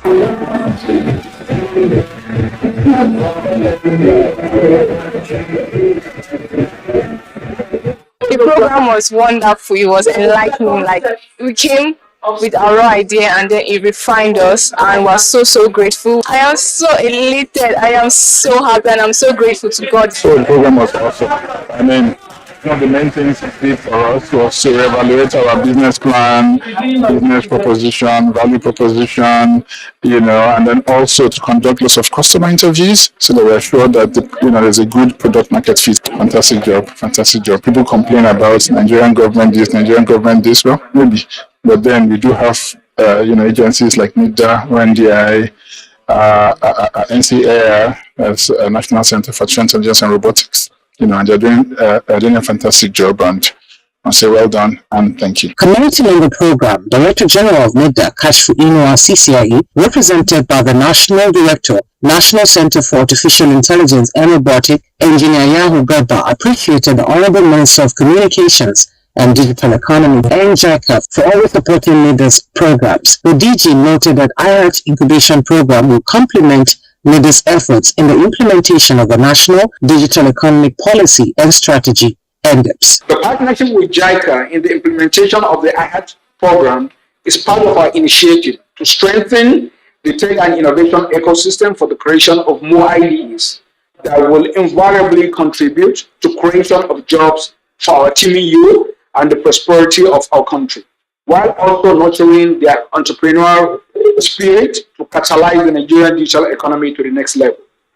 NIDA is also committed to improving incubation practices that will support the creation of wealth and increase job opportunities for our teeming youth. On his part, the Chief Representative of JICA Nigeria, Shifumi Lazuiho, lauded the partnership between NIDA and his organization. He also advised those selected for the second cohort to take advantage of the opportunity. This shows a really growing interest in this country in a startup ecosystem. And I'd like to request those who selected for a second cohort to make the most of this opportunity. It is my hope that you gain much needed knowledge to take your businesses to greater heights. The $15,000 reward to the winners is to be provided by JICA, while the demo day by the first cohort also marks the commencement of the second cohort of the program. Sophia Ogezi, reporting for NIDA Impact. In the meantime, 3 winners have emerged from the Illicit Financial Flows Hackathon organized by the Independent Corrupt Practices and Other Related Offences Commission (ICPC) in collaboration with the National Information Technology Development Agency (NIDA). The winners, who emerged among 7 finalists, went home with cash rewards ranging from 500,000 naira to 1.5 million naira. NIDA Impact correspondent Gabriel Lino tells us more. Corruption has been largely identified as a bane of Nigeria's development, with Nigeria's President Muhammadu Buhari once saying, "If we don't kill corruption, corruption will kill us." It is against this backdrop that the Independent Corrupt Practices and Other Related Offences Commission (ICPC), in collaboration with the National Information Technology Development Agency (NIDA), organized this hackathon to enable startups come up with solutions on how to curb illicit financial flows in government budget and procurement processes. Speaking at the event, Director General of the National Information Technology Development Agency (NIDA), Kashifo Noah CCIE, represented by the Director, Standard Guidelines and Framework, Mr. Oladejo Olaomi, underscored the importance of technology in the fight against corruption. He described the hackathon as part of fulfillment of NIDA's mandate through its strategic roadmap and action plan STRAP. Hackathon event is meant to guide our youths at hidden talents to ensure that we get the right benefits, we derive the right benefits from them. We try and use technology to track whatever you are doing, and we also ensure that we build our own indigenous content, which will be local and indigenous to us. Is very important, and it will enable us to even sell our own technology and generate employment. Earlier in his welcome address, Chairman of the ICPC, Professor Bolaji Owosanoye, said the Commission has invested a lot in investigative technology and appreciated the partnership with NIDA to make the hackathon a reality. The role of technology cannot be underrated. Technology is crucial to eliciting, analyzing, and preserving evidence for prosecution. There is no better time than now to widen the impact of technology, and this time that the country is acutely broke and desperately looking for funds to run the economy. The idea of the hackathon, which was birthed in 2020, received over 2,400 submissions within a 2-week window. This number was sprinted to 50 and further to 22. At the end, 7 finalists were selected. They pitched their ideas before the judges, and Israel Olatunji Tijani of eProcure emerged overall winner with a start prize of 1.5 million naira. Alright, I'm really impressed that ICPC and NIDA, they are really looking into homegrown innovators like me, and instead of taking this to advanced countries like outsourcing from maybe India and Western countries, we have potentials in Nigeria that can actually enable that we leverage on emerging technologies to bring about the Nigeria of our home. The first and second runner-ups were IFMI with a prize of 1 million naira and ESOs with a prize of 500,000 naira. Gabriel Ono, reporting for NIDA Impact. This is NIDA Impact, your guide to a digital Nigeria.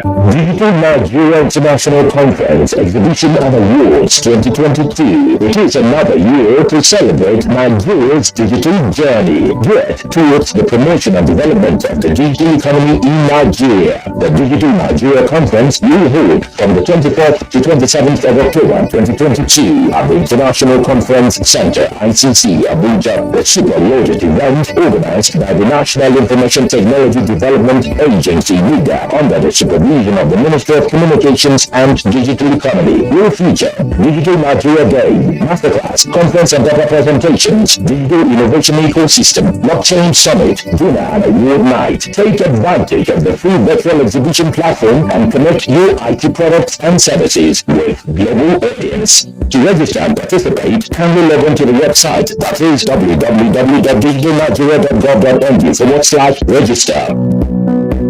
Get ready, mark your calendar, and be a part of it. Digital transformation, a path to sustainable digital economy.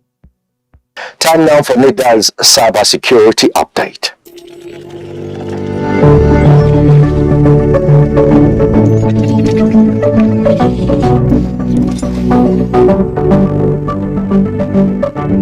Social media privacy is what we are going to share with you on this week's cybersecurity update. I am Mansur Ali Hassan, and thank you for joining us.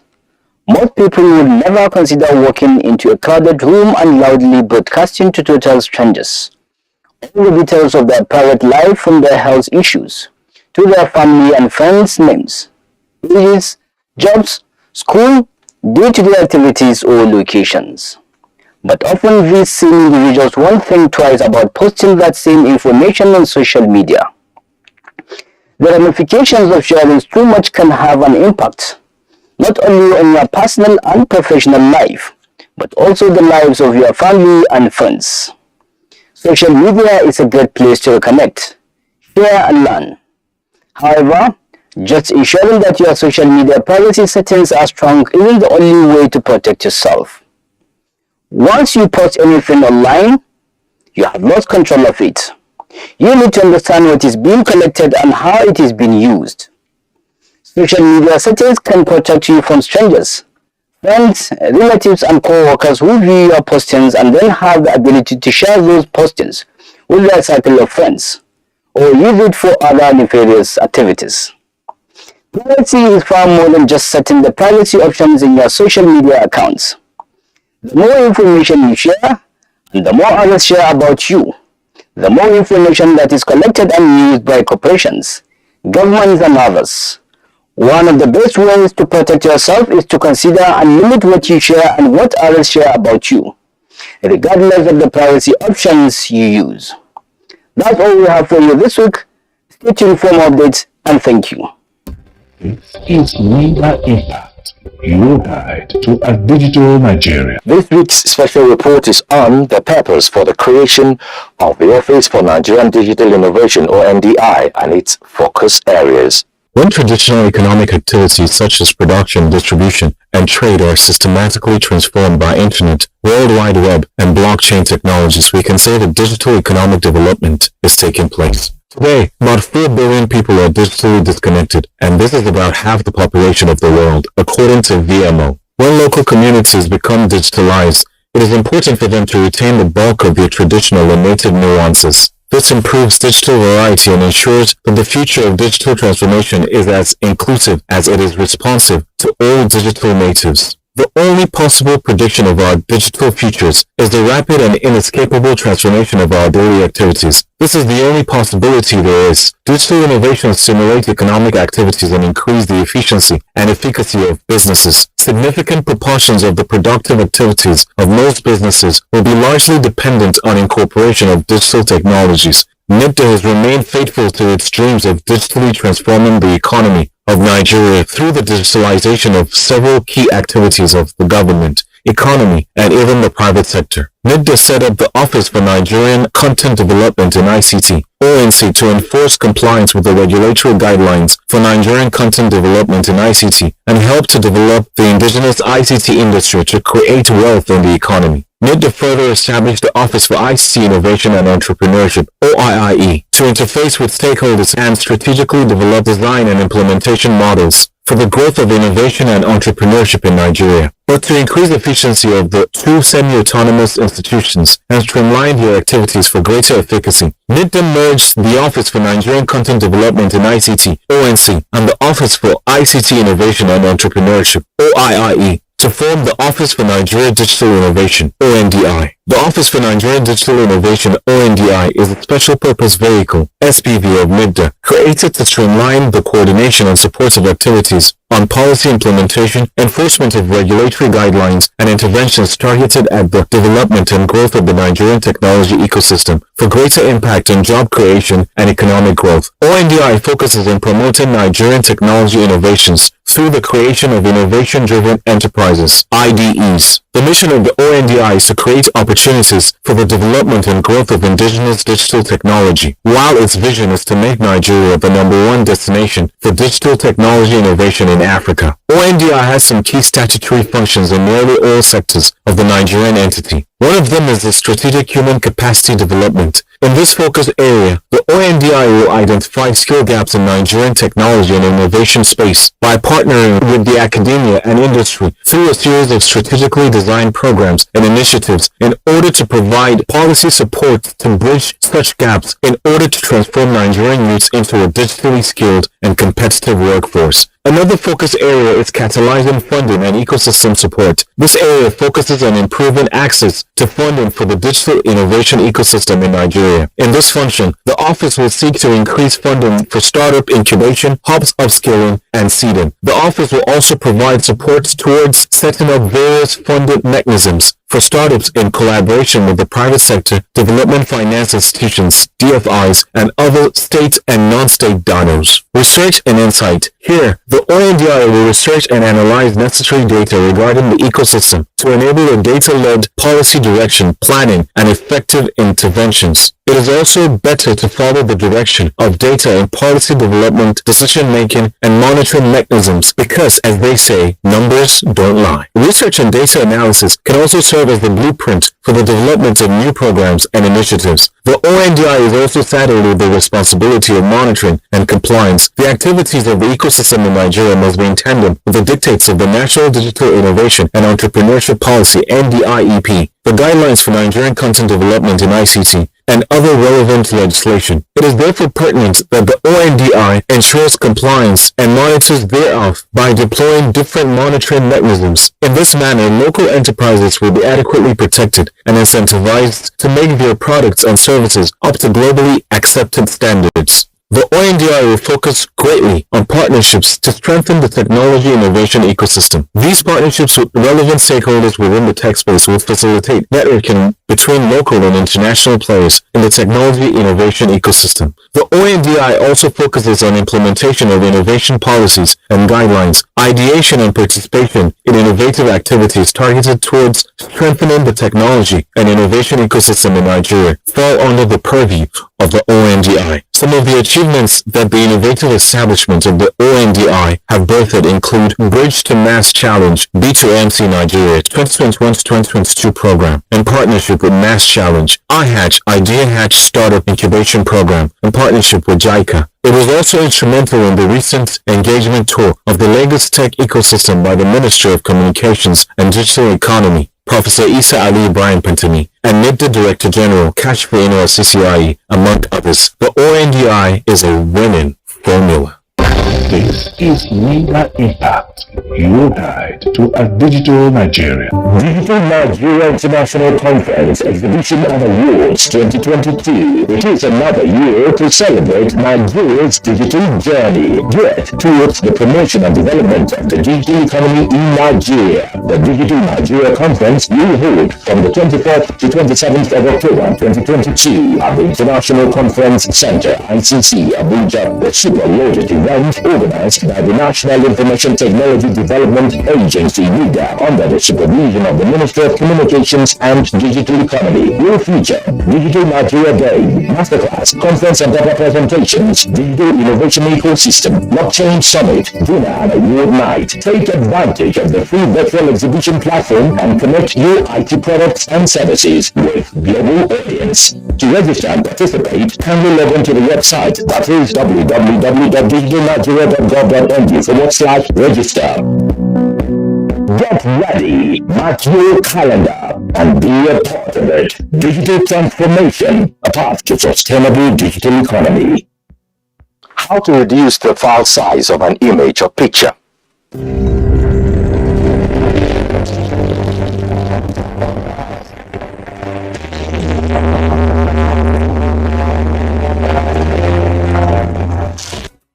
Are you having trouble sharing an image because the file size is too large? That's a common issue that we will experience from time to time. Well, luckily for you, you can reduce the file size of your pictures using various ways. You can compress your images, change your image resolution, or even remove the metadata from your images to reduce the file size. Compress the image size with online tools. Now, there are several online tools that you can use to reduce the file size of your images. You don't need to install anything on your PC to use these tools. They work on your web browser. Change the image resolution to reduce the image size. Another way to reduce your image size is to change the image resolution. This can have an impact on the quality of the image. We'll bring you a continuation of these tech tips on the program next week. Is NIDA Impact, your guide to a digital Nigeria. Up next is Innovation Hub.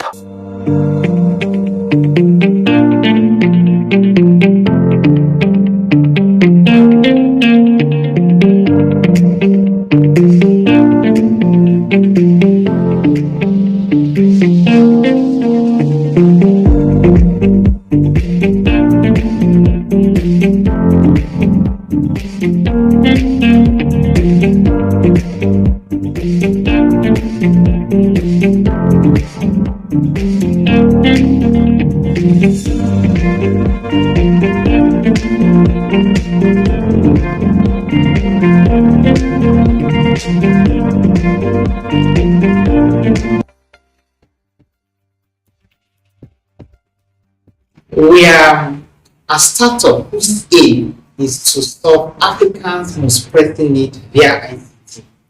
And one of the problems we are currently solving is the fraudulent practices and cyber crime that has riddled the Nigerian online market space. This we solve with the dark.ng payment app. To deliver that services, so far we have partnered with 2 banks, 2 payment processors, 1 utility and bills payments company, and 1 other fintech. We have really benefited from NITDA's trainings and programs. One of them is the startup clinic held in Abuja last year. That training really inspired us as entrepreneurs and it opened their eyes and helped us to form the right partnerships. It's Media Impact, your guide to a digital Nigeria. The only possible prediction of our collective digital future is the rapid and inescapable transformation of our daily activities. That is the only possibility there is. To learn more on how you can benefit from our activities, kindly log on to our website www.nida.gov.ng or all our social media handles displayed right on your screen. Until we come your way next time, a special appreciation goes to the President, Federal Republic of Nigeria, Muhammadu Buhari, the Minister of Communications and Digital Economy, Professor Isa Ali Pantami, the Director General of NIDA, Kashifino Asisi IE, and the entire management and staff of NIDA for this program. I'm Joseph Johnson. Thank you for watching.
Latest entrant, latest technology. Welcome to Intel 4G LTE Advanced and experience super fast internet access today. Visit intel.com.ng or any of our stores in Lagos, Abuja, and Port Harcourt to get started. Intel. Live more.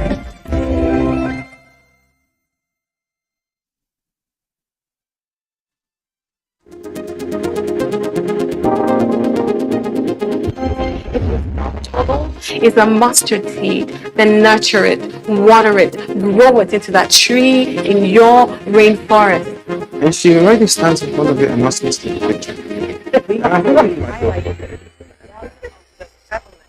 Social issue in our society. There are certain things you take that is good for you at the same time. There's a bad side. Yeah.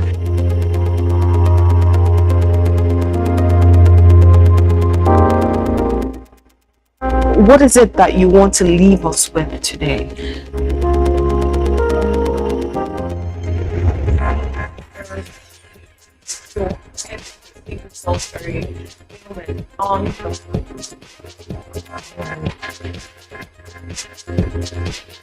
Our reality with Sky, 10:30 a.m. every Monday, and it repeats at 12 midnight.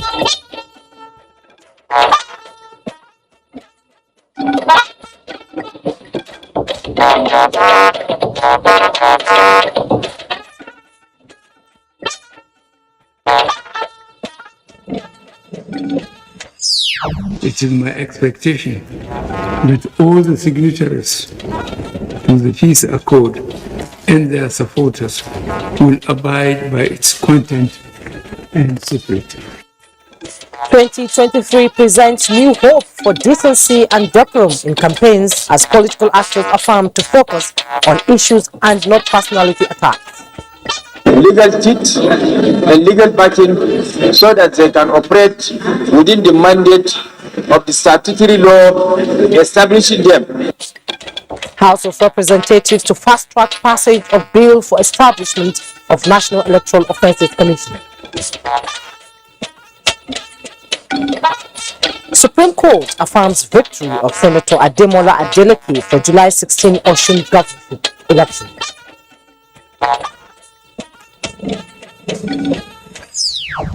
Hello and good evening. This is NTA Network News. We're live in Abuja.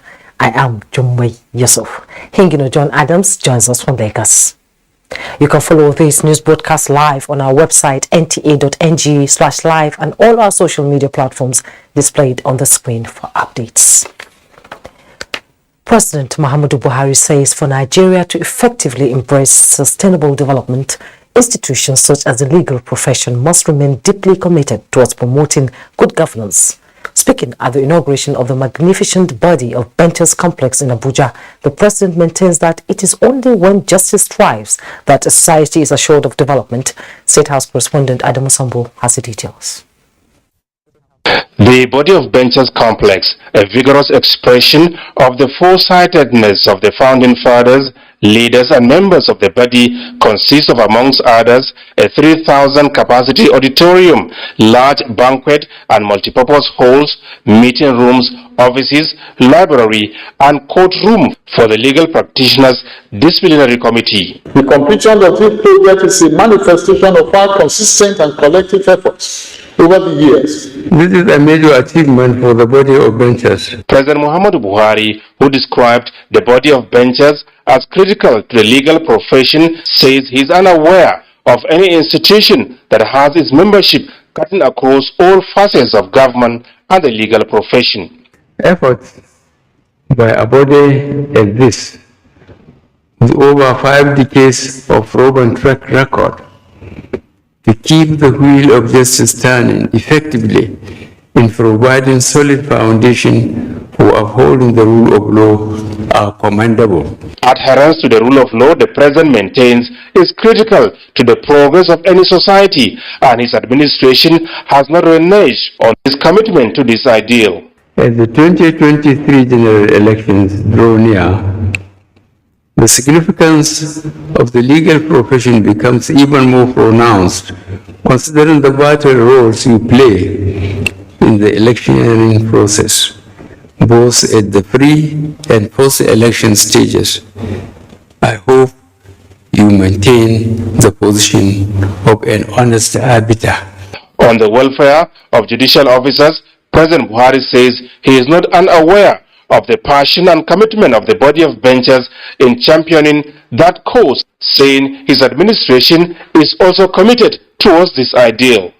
I've been intimated of the engagement of consultants by the body to, among the other things, come up with a fair review of the condition of service of judicial officers in Nigeria with other countries and jurisdictions within and outside Africa.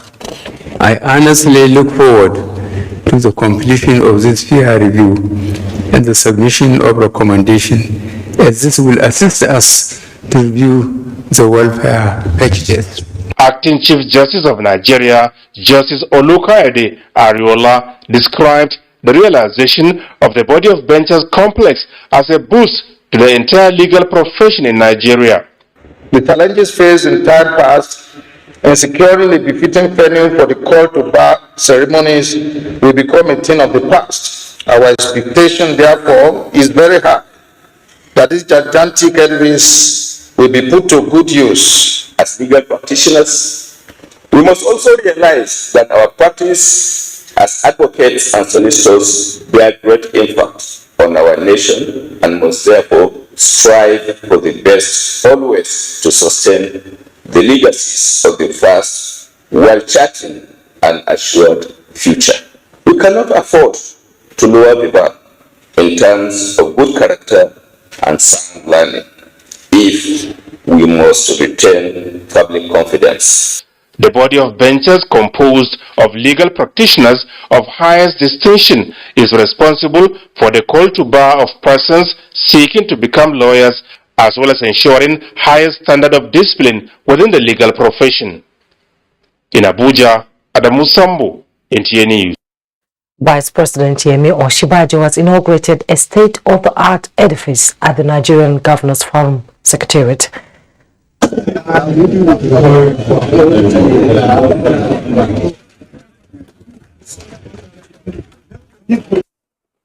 The Vice President, who did not deliver a speech during the event, dedicated the new complex for the service of God and humanity. The inauguration brought together present and past chairmen of the forum who shared experiences on how the actualization of the project came to bear.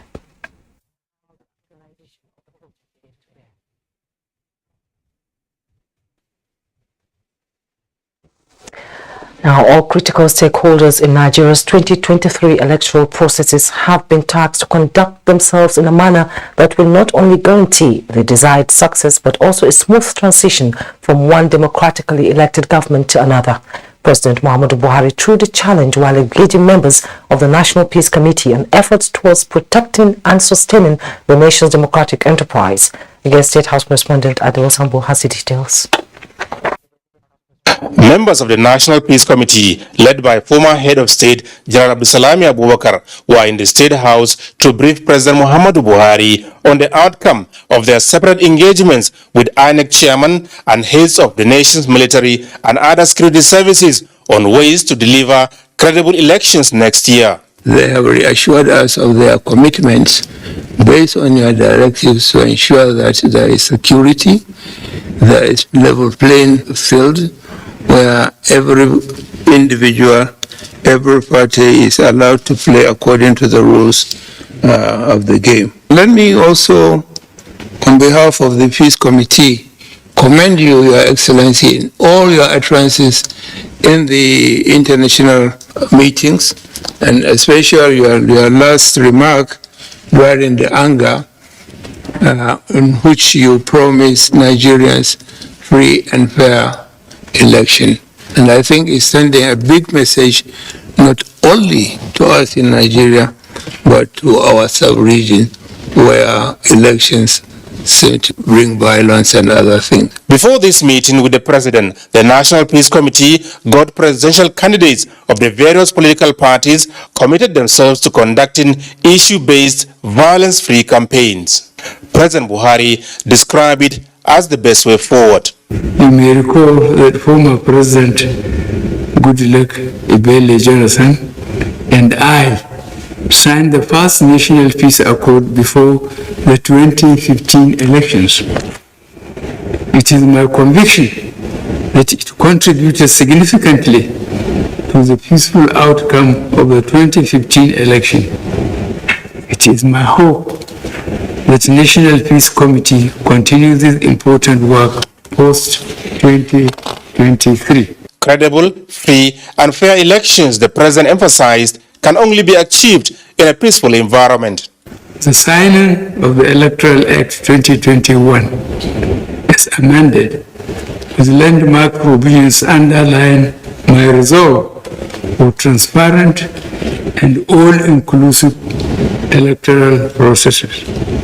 It is my expectation that all the signatories to the Peace Accord and their supporters will abide by its content and spirit. During the meeting, new members of the National Peace Committee were introduced to President Muhammadu Buhari.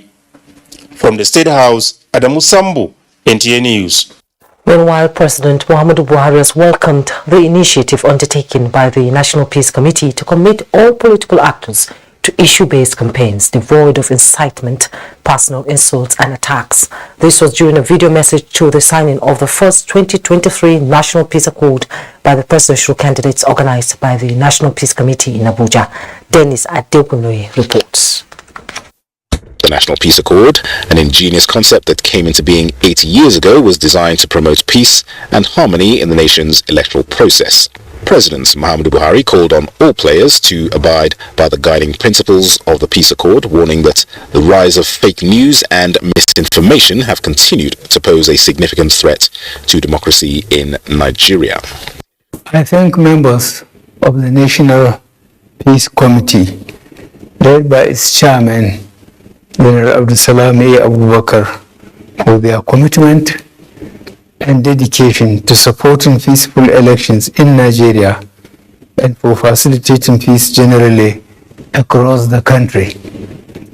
As the President, I have always reiterated my commitment to peaceful, credible, and transparent elections. However, the rise of fake news and misinformation continue to pose a significant threat to democracy in Nigeria. It has shifted focus away from issue-based campaigns to amplifying the potential for personal attacks, insults, and incitement. The 2023 general elections is more than an election. It is an opportunity to serve Nigeria, to defend Nigeria, and to uphold her unity and progress. Chairman of the Electoral Umpire, Professor Mahmoud Yakubu, called on all players to abide by provisions of the Electoral Act 2022, saying the objectives of the peace accord must be jealously guarded. The Independent National Electoral Commission will vigorously monitor compliance to ensure that parties shall abuses, intemperate or slanderous language, as well as insinuations or innuendos likely to provoke a breach of the peace during the electioneering campaign. The signing of a second national peace accord designed to encourage politicians to accept the election results in good faith will take place shortly before polling day. In Abuja, Dennis at Adekunloye, NTA News. Still talking politics, Nigerian Youth Movement for Asiwaju is mobilizing youth across the country to ensure victory of APC presidential candidate Senator Bola Ahmed Tinubu in the 2023 polls. The group pledged its commitment during a familiarization and assurance visit to the APC Presidential Campaign Council in Abuja. The movement says Senator Tinubu is the right man for the top job in the country, considering his political antecedents and track records. Working together to function with a leader who is a true Nigerian, a leader who understands our diversity in religion and culture, a leader who will transform and change the economic situation of our country, who knows and believes in human capital development. You need cooperation of the state council, even the party officials. You have to show them. You have to work with them. You have to go out and ensure that you work with them. Don't isolate yourself. If you do isolate yourself, it will be very difficult for you to succeed. The APC Presidential Council says it will leave no stone unturned in accommodating the interests of all solidarity groups and movement for its candidates at all levels. As political parties kickstart campaign for the 2023 general elections, the House of Representatives has expressed commitment to fast-track passage of the bill seeking to establish the National Electoral Offences Commission. National Assembly correspondent Lami Ali reports that the Committee on Electoral Matters led the report during plenary Thursday. The National Electoral Offences Commission Establishment Bill submitted for consideration contains provisions targeted at improving electoral process by blocking loopholes that enable violations by political actors. Plenary featured second reading of 6 bills, among them bill to establish veterinary teaching hospital for universities, sponsored by House Chief Whip Mohammed Tahir Mungunu. To give legal teeth and legal backing so that they can operate within the mandate of the statutory law establishing them. Others are bills to establish a Federal Infrastructure Rehabilitation Management Agency sponsored by Okudili Ezenwankwo, and bill to establish Federal College of Education Uboha sponsored by Sergius Ogun. Bill to establish National University Special Intervention Trust Fund from Kabir Al-Hassan Rurum was among the 5 that passed first reading. Meanwhile, House has urged authorities to assist victims of Wednesday's tanker fire accident in Kogi State, as moved by Abdullahi Halims. Trailer laden with petroleum motor spirit (PMS) lost control in Ankpa Township, resulting in a fatal accident, leading to death of about 40 people. House members also supported the appeal from Abdul Qadir Rahis, urging relevant authorities to assist victims of flood disaster in Maiduguri, Borno State. The affected residents of the communities are currently facing untold hardship and the fear of impending seasonal flooding. Other motions adopted are the need to address the deplorable state of Kefi Nyanya Road as raised by Gaza Jonathan and the call from Dachung Bagos, alerting authorities to activate response against Ebola disease. About 70% of federal government workers, business class and interstate commuters plying the routes spend 4 to 5 hours daily through and fro from their offices and other businesses. Nigeria has reason to be worried at the moment as a deadly Ebola virus can get into Nigeria through our borders or travelers coming into Nigeria for businesses. Plenary was adjourned to Tuesday, 4th October Assembly. Ami Ali, NTA News. Time for some messages. We'll be right back. Do stay. The 60th 2022 venue, National Mosque, Central Business District, Abuja. Time 10 a.m. Special Juma prayers. Venue, National Mosque, Central Business District, Abuja. Time 1 p.m. Presidential broadcast. Date Saturday 1st October 2022. Time 7 a.m. Military parade. Date Saturday 1st October 2022. Time 8 a.m. Announcer, Planning Committee. We are committed to the unity of our great country, Nigeria. Let us support our armed forces. Let us stand together with them. Let us stand for them. Our symbol of unity, the gallant men and women of the armed forces on land, air, and sea, who have continuously put their life on the line, protecting our lives, humanity, and nation. Let us join them and stick together as one, irrespective of our misunderstanding, be it political, cultural, or ideological. Our uniqueness is our oneness, our strength is our diversity. Let us stand by, stand with, and support our armed forces to keep this nation together. Nigeria is my own. Nigeria is your own. Nigeria is our own. They say nothing good comes easy, but with determination and sheer focus, Boa Foods finds new ways to put food on many plates. We produce competitively priced sugar, flour and pasta that are highly sought after by our corporate and trade partners. At Boa Foods, we remain committed to lead with purpose and make a difference by embracing the responsibility to meet Africa's growing food demand. We dare to lead, so can you. Boa Foods, nourishing lives.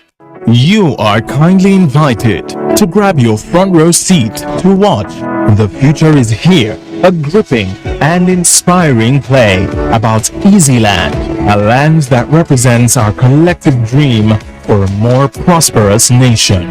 The Future is Here is an Independence Day special command stage play about a nation on a journey to finding herself. Date 1st and 2nd of October 2022. Time 3 p.m. and 6 p.m. featuring 2 sessions each day. Venue NAP Conference Center, number 1, Safiati Umar Street, Kado, Abuja. To get your free e-tickets today, visit thefutureishere.live.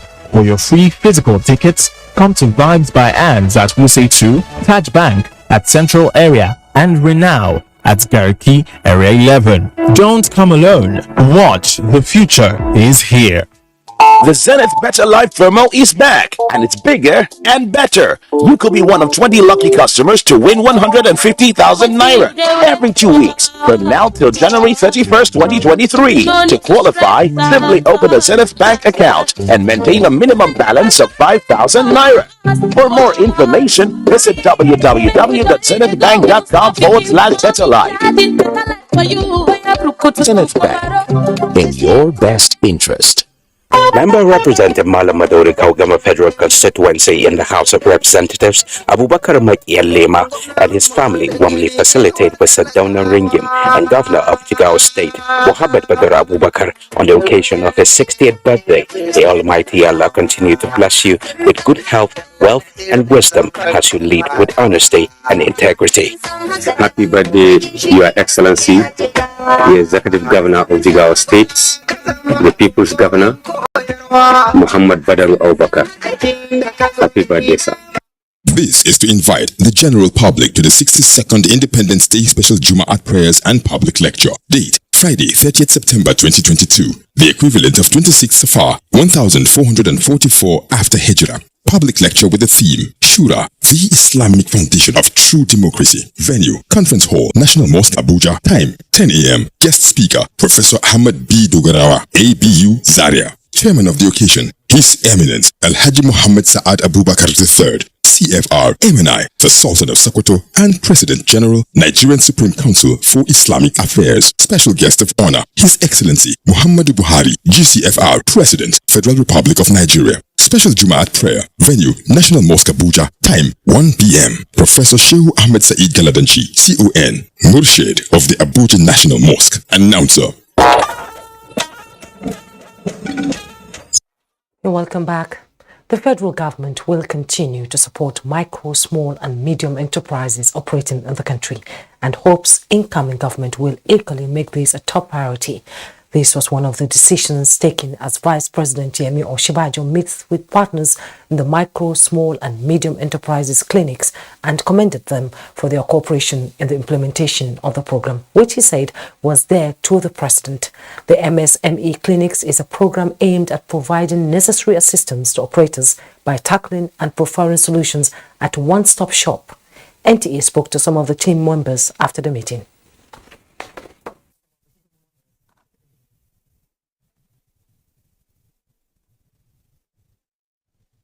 To really express appreciation to His Excellency for the leadership, the encouragement, and the innovation. And I personally feel that the MSME clinics will definitely have a pride of place when we are writing the legacy of this administration. The MSME clinics that we've been having for the past 5 years. He's been leading the group to review what we have done and what needs to be done between now and the end of the administration.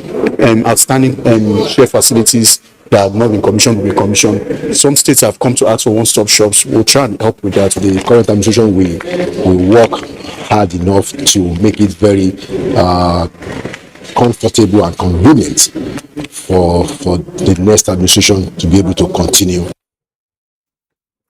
As Nigeria marks her 62nd anniversary, Vice President Yemi Osinbajo says there is need for a deliberate effort to create basis for united Nigeria. The Vice President was speaking at a lecture to mark Nigeria's 62nd anniversary in Abuja. He stated that the issues of equity, justice, rule of law and accountability are critical for achieving unity. The elite, when the elite fails to make the sacrifices that a nation requires to stay united and to believe in their nation enough not to destroy it. So it's our responsibility. It's our responsibility as the elite. Not because we are nice people, not because we are men and women of great faith, no, but because in order to preserve even our own privileges, to preserve this society, to preserve this nation, we must make those sacrifices. The lecture was attended by the Secretary to the Government of the Federation, Boss Mustafa, Minister of Information and Culture, Lai Mohammed, among other dignitaries. To judicial matters now, President of the Senate, Ahmed Lawan, says he will not appeal the judgment delivered on Wednesday by the Federal High Court Damaturu in Yobe on the Yobe North Senatorial District elections. In a statement he personally signed, Senator Lawan said he has accepted the judgment of the court which disqualified his candidature and participation in the elections. He said after due consultations with his political associates, supporters and well-wishers, he has decided not to appeal against the judgment. He assured Nigerians that he will continue to serve the nation in his personal and any other capacity at all times. Now, the Supreme Court has dismissed the appeal challenging the candidacy of Ademola Adeleke as the standard bearer of the People's Democratic Party in the July 16, 2022 governorship election in Osun State. The five-man panel of justices of the Apex Court, led by Justice Amina Adamu Augi, gave the verdict in a unanimous judgment in Abuja. The appeal, filed by Dotun Babayemi, a contender in the PDP governorship primary in Osun, was dismissed for being filed out of time. Having filed the appeal out of time robbed the Apex Court of jurisdiction. The decision of the Supreme Court foreclosed all pre-election matters capable of challenging the candidacy of Ademola Adeleke as the governor-elect on the platform of the People's Democratic Party. Meanwhile, the Supreme Court has reserved judgment in the appeal on the authentic Congress of the PDP in Edo State till Friday, 30th September 2022. Let's bring you up to speed with other news. The Buhari Media Organization has rated President Muhammadu Buhari's administration as the best in boosting private sector capacity. The media in a statement says, no administration in the country's history has done what President Muhammadu Buhari has done in the past 7 years to drive the capacity of the private sector across segments of the economy. The BMO says the amount disbursed by the Central Bank of Nigeria through 37 interventions is a big testament to what the administration has been doing to make the economy more resilient. It notes that manufacturing and agriculture sectors attracted the most beneficiaries of the more than 93 billion naira disbursed by the CBN towards supporting critical sectors of the economy. The media group recognized Anko Borrow's program as one of the signature initiatives of the Buhari administration, stating that the program has so far disbursed 1 trillion naira as loan to farmers, and out of which 400 billion has been paid back, while many others are not yet due. The meeting of the Africa First Lady's Peace Mission on the margins of the 77th United Nations General Assembly has ended with far-reaching recommendations towards addressing all forms of gender-based violence and other related issues affecting women and girls in Africa, especially in health, education and security. State House correspondent Aliu Kabir reports. With the successful deliberations of the spouses of the African leaders under the platform of the Africa First Ladies Peace Mission headed by the First Lady of Nigeria, Aisha Buhari, at the margins of the 77th United Nations General Assembly, participants are optimistic that women, youth and children will continue to benefit from the outcome of the meeting. The recommendations centered on issues for promoting the general well-being of women and children, as well as strategies towards the enhancement of security within the continent, with particular emphasis for the participation of women in armed conflict and all decision-making for peace building and conflict resolutions. It is a very remarkable tenure of the First Lady in the sense that both at the regional, continental, as well as the global levels, she has been able to advance the cause of women. Now, this particular one is significant in the fact that the world itself is today shaped and defined by issues of peace and security. And it's a very bold move that has been led by Her Excellency Dr. Mrs. Aisha Buhari as the President of the Africa First Ladies Peace Mission. She has now taken it upon herself to be the champion to push forward issues that are related to peace and insecurities. The meeting has also resolved to continue to engage all stakeholders from the UN agencies, the continent and other regional bodies, as well as non-governmental organizations, traditional rulers, civil society groups and the media to continue to advocate for women emancipation, for the full attainment of gender equality, women empowerment, as well as focusing attention towards addressing gender-based violence. The side events focus mainly on women and girls, because specifically these are a significant group in the peacemaking. So it was basically focused on them to see what can be done to really support the women and girls in kind of promoting peace in Africa. Our mother, the president of African First Ladies Peace Mission, joined the world leaders to advocate for peace. The event was successful, alhamdulillah. The meeting also advocated for more policy framework to support the recognition of equal opportunities for the female and male child in order to increase the rights, privileges and opportunities of a girl child and to improve their meaningful contributions to national growth and development. The president of the Africa First Ladies Peace Mission, Aisha Buhari, reaffirmed that the mission will continue to support all efforts for the development of women and girls in Africa, particularly in the Sahel region, and their meaningful inclusion in decision-making related to peace and security. From New York, Aliu Kabir, NTA News. As the nation continues to pay attention to transportation system, the authority of the National Inland Waterways wants concerted efforts and support in harnessing the resources of the system. State House correspondent Jide Onifadi tells us more. Speaking at the 52nd session of State House briefing, Managing Director of the National Inland Waterways Authority, George Ogalu, says great strides have been made by the authority in its objectives to make Nigeria the leader in inland water transportation, development and management in Africa. Then there are key policy initiatives which we have adopted in NEWA. Some of them include a proposed amendment bill of the Authorities Enabling Act to empower the authority to better meet its mandate. We realized that the bill as it is today does not really provide us the needed authority for us to be able to actualize in full detail our mandate. And I'm happy to say that National Assembly is giving it attention. He says the parastatal has not been without challenges, but the support from the federal government has been tremendous. Let me also appreciate government, because there's something unique.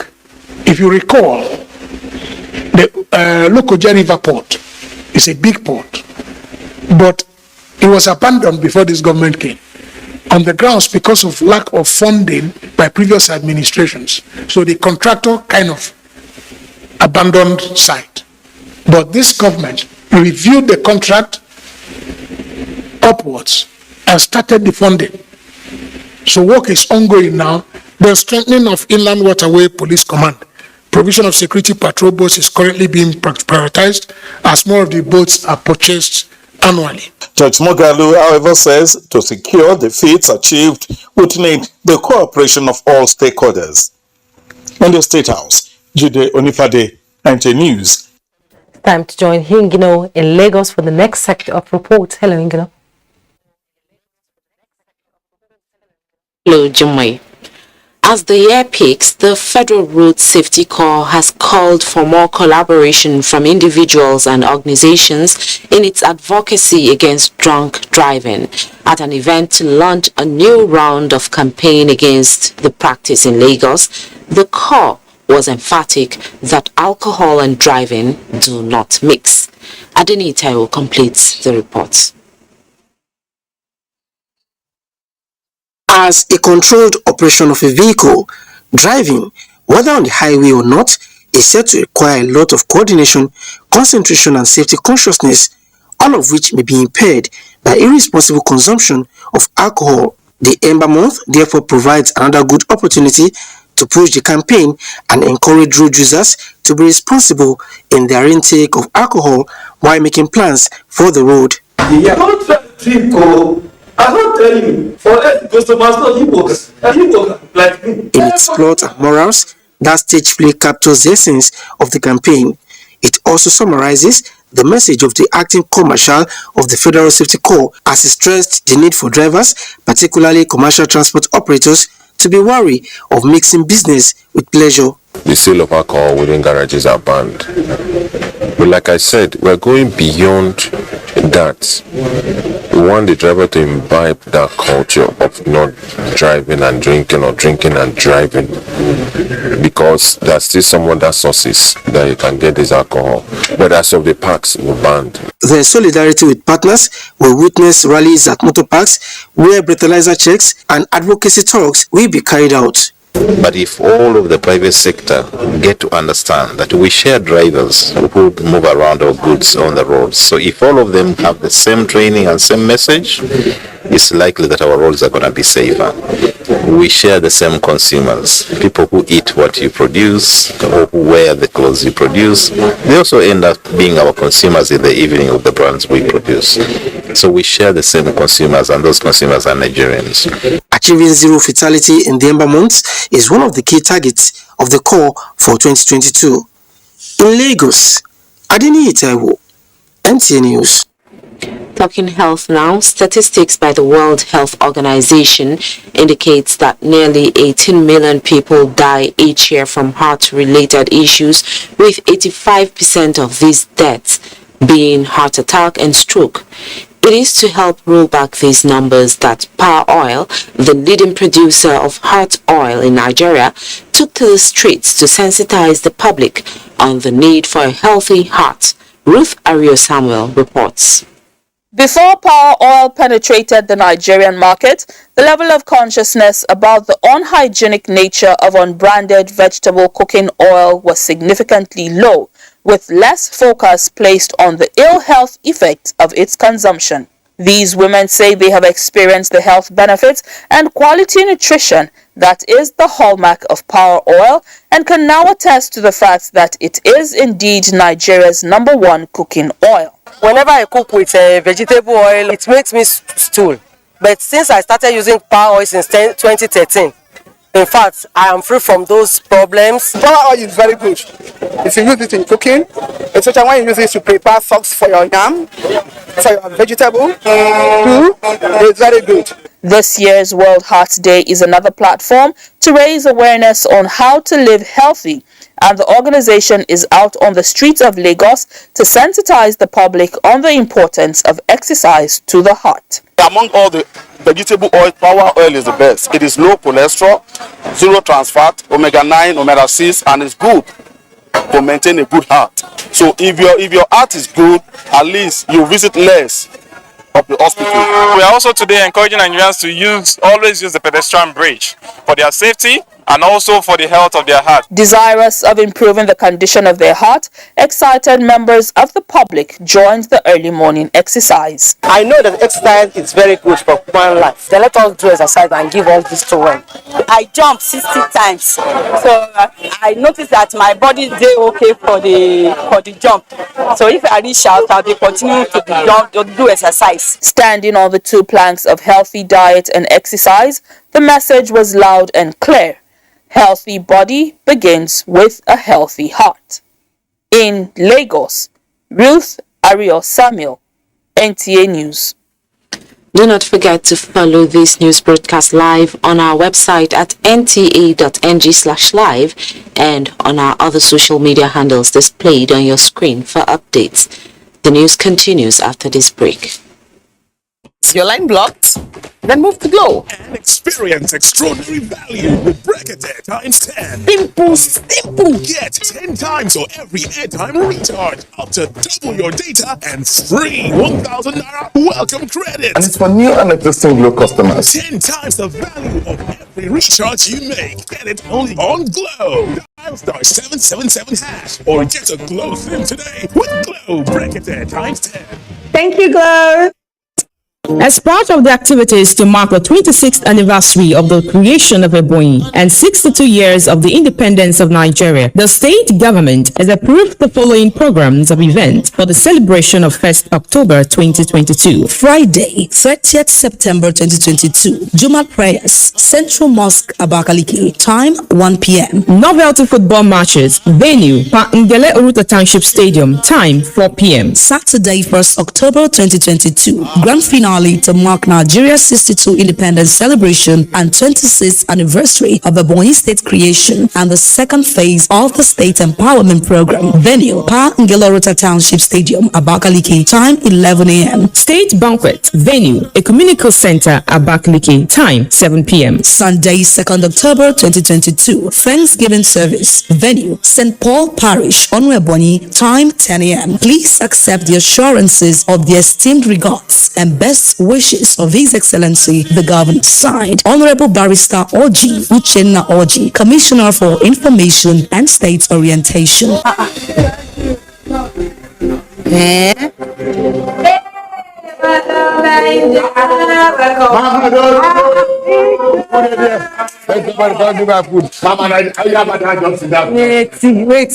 Mama T, wetin COVID vaccine poster they do for your domot? Abi, you don't begin work for those people.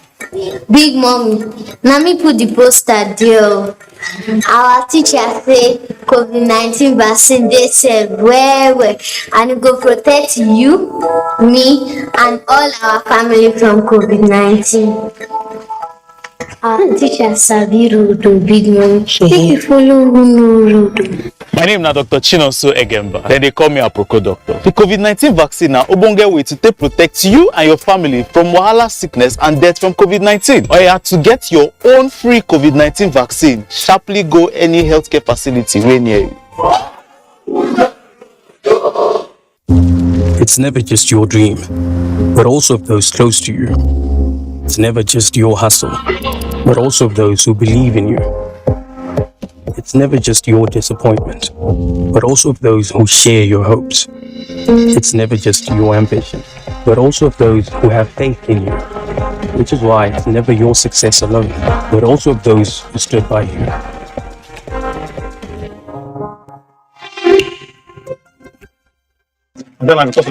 Thank you. Hi there. You can price, Sha, but you're always saving on everything except for here. This is where you're throwing money down the drain. How? On this cleaning product. Impossible. You need the new Harpic toilet cleaner. With just 130 naira sachet of Harpic toilet cleaner, you save more. Harpic stick formula stays longer, so it cleans 10 times better. Wow, hey! And it saves because it's only 30 naira, giving you a sparkling clean toilet and great savings too. Plus the boss brain with another banger. This one now better get 10 times. Enjoy 10 times of everything you try to say you recharge. Double your data recharge. It's new and existing growth customers. New customers will get extra 1,000 bonus credit. So get your new glow SIM today. That's a 777 hash. Bye, Mom. He's going to play in this weather. Why did you let him go? He might fall ill. And if he doesn't go out for practice, how will he win more trophies? To protect our family from illness-causing germs during the rainy season, we use Dettol soap every day. Dettol with germ defense gives you protection. Rainy season brings a lot of germs. And Dettol soap's germ defense protects you from up to 100 illness-causing germs. Dettol soap is endorsed by the Nigerian Medical Association. Be Dettol Show. No matter what I do, you love me unconditionally. You show up for me every day. No matter when I show you, you show me love. You show me, you show. No matter when I show you, you show me love. You show me love. Thanks for joining us. Information and Culture Minister Lai Mohammed has applauded moves to open business and investment between Nigeria and Saudi Arabia. The minister stated this when he granted audience to the President, Nigeria-Saudi Arabia Chamber of Commerce, Industry, Mines and Agriculture. Anthony Fosso reports. Expressing satisfaction that the relationship between the two countries is going beyond seasonal pilgrimages to business which will be beneficial to both nations, the minister said Nigeria and Saudi Arabia are world giants in their own rights, so going into business is a perfect move. Because it becomes not just a platform, but also a clearinghouse for proposals from Nigerian businessmen and Saudi businessmen wanting to do business with one another. He noted that Nigeria-Saudi Arabia Chamber of Commerce is not in any way a substitute to the seasonal pilgrimages. The relationship between Saudi Arabia and Nigeria should not be seen just from a narrow prism of Hajj and Umrah pilgrimage.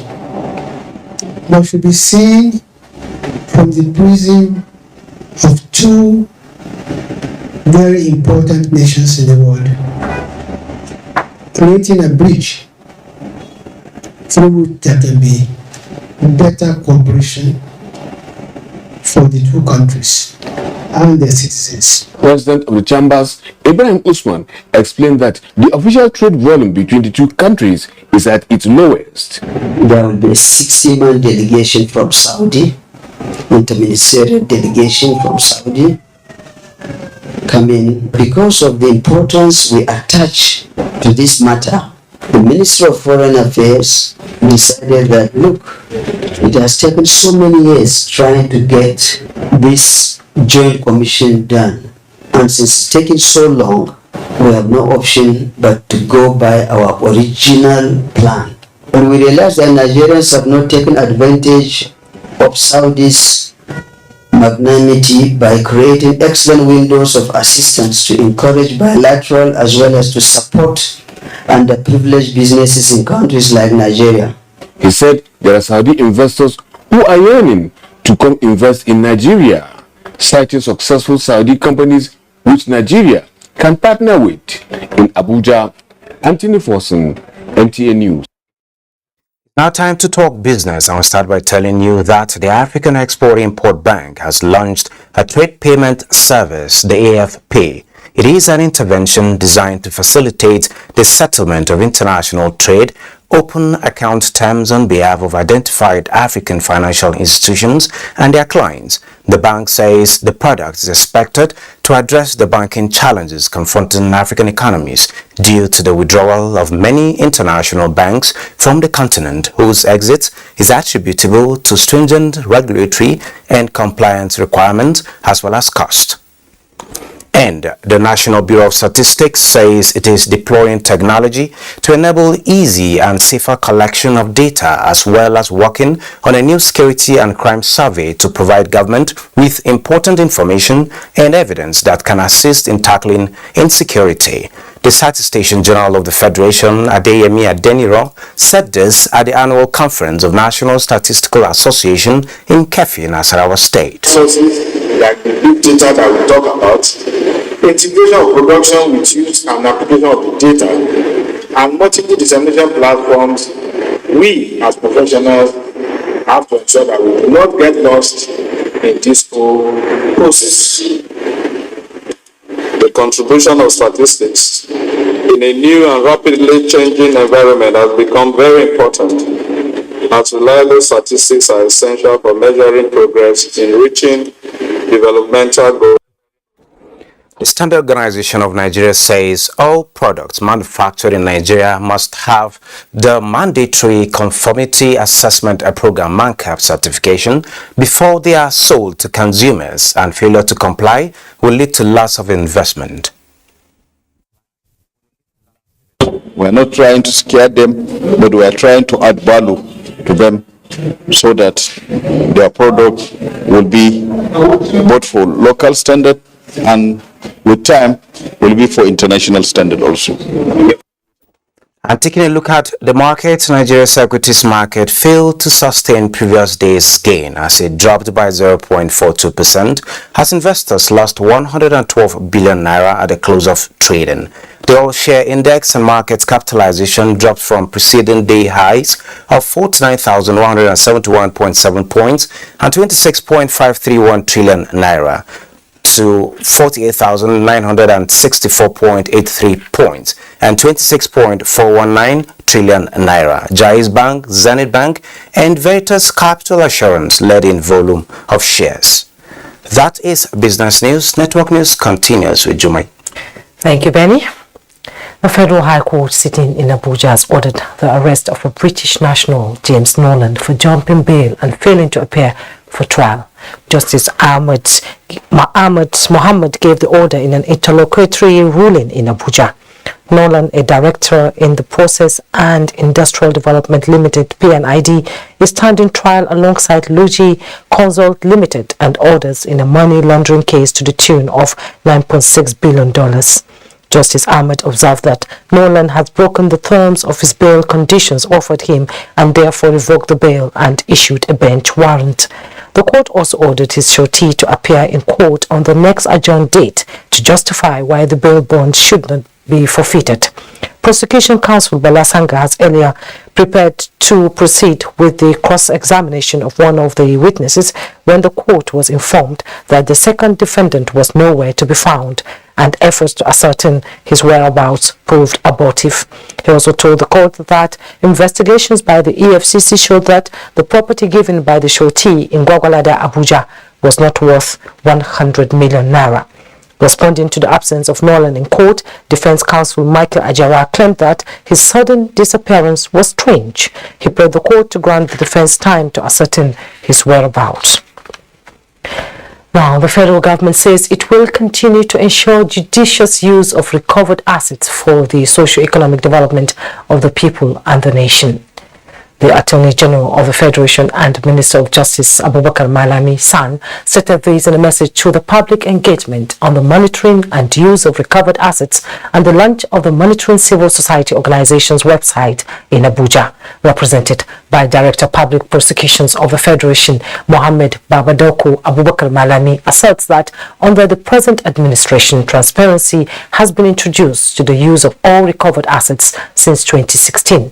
The Attorney General of the Federation highlighted some of the numerous achievements the federal government recorded with the use of recovered assets. He noted that the engagement of the civil society organizations in the use of the looted funds show the transparency in the process. The event witnessed the formal launch of the Monitoring Civil Society Organization's website. We'll take another breather. Don't go away. We'll be right back.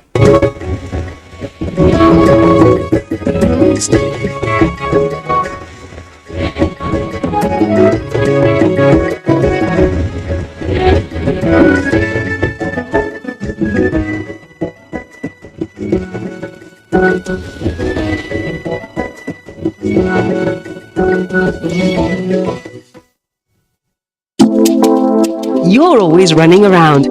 Keeping up with you needs a comforting touch from Huggies with the right stretch for how much you move. Huggies pants comfortably fit baby's tummy. Their 360-degree comfort fit waistband makes them easy to open and pull off and on, so baby can keep on exploring and you keep doing great, Mom. Now in a new look pack. Thank you. Hi there. Hello. You can price, Sha, but you're always saving on everything except for here. This is where you're throwing money down the drain. How? On this cleaning product. Impossible. You need the new Harpic toilet cleaner. With just 130 naira sachet of Harpic toilet cleaner, you save more. Harpic stick formula stays longer, so it cleans 10 times better. Wow, Helen! And it's safe because it's only 30 naira, giving you a sparkling clean toilet and great savings too. No matter what I do, you love me unconditionally. You show up for me every day, no matter when I show you. You show me love. You show me, you show no matter when I show you. You show me love. You show me love. Bye, Mom. He's going to play in this weather. Why did you let him go? He might fall ill. And if he doesn't go out for practice, how will he win more trophies? To protect our family from illness-causing germs during the rainy season, we use Dettol soap every day. Dettol with germ defense gives you protection. Rainy season brings a lot of germs, and Dettol soap's germ defense protects you from up to 100 illness-causing germs. Dettol soap is endorsed by the Nigerian Medical Association. Be Dettol Show. Good morning, Nigeria.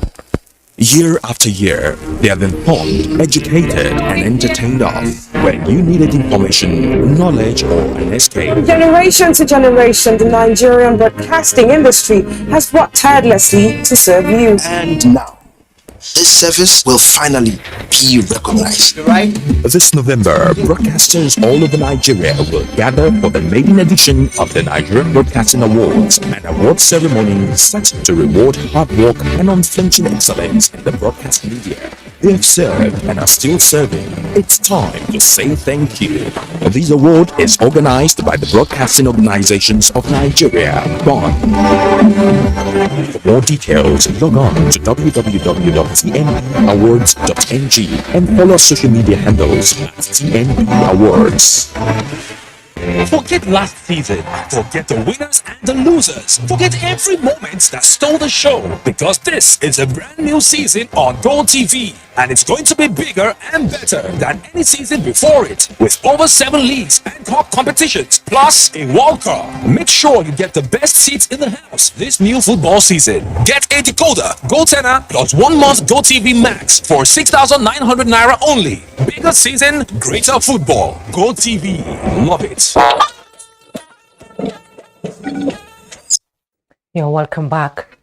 A multiple accident involving a bullion van belonging to one of the second-generation banks and 4 other vehicles along Argugun Birnin Kebbi Road in Kebbi State has claimed 6 lives, including 3 policemen. Ibrahim and Hamidu reports. The unfortunate incident involving 4 vehicles, including the bullion van heading for Birnin Kebbi, according to a lone eyewitness, happened in the course of a hot pursuit against one of the vehicles laden with jerry cans of petrol suspected to be smuggled. That resulted to a head collision with the moving bullion van, sparking an inferno that affected 5 other vehicles. I was sitting down by the roadside. Then all of a sudden, I heard a screeching sound of tires and then a big bang, and I saw cars on fire.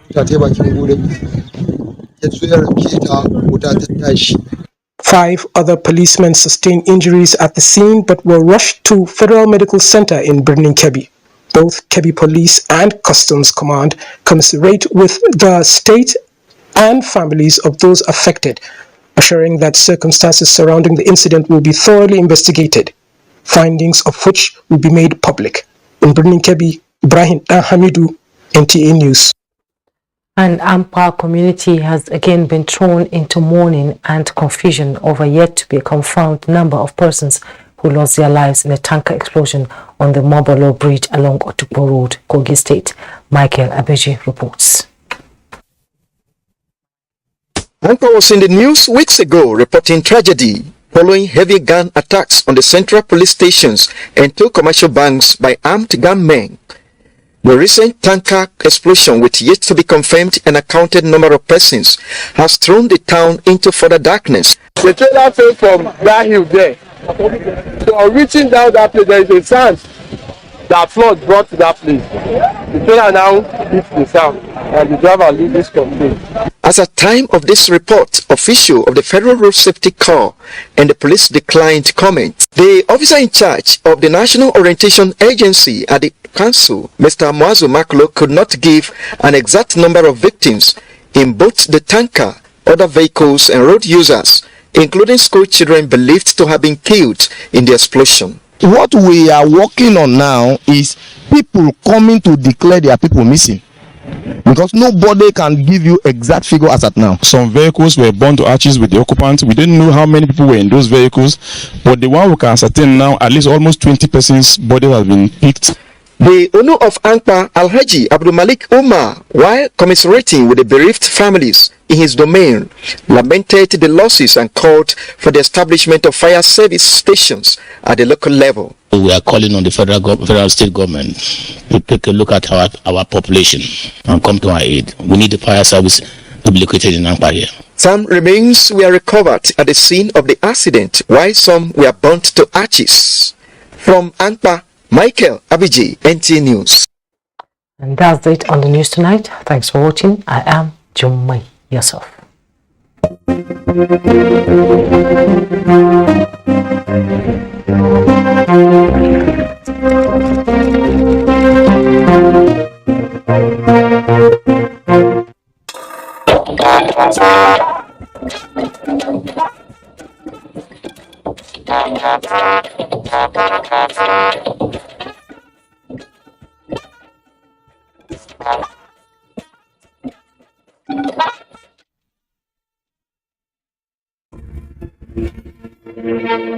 Wouldn't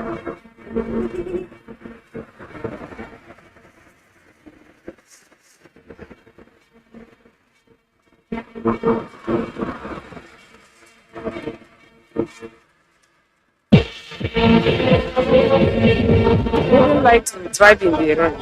It depends on the velocity of the rain.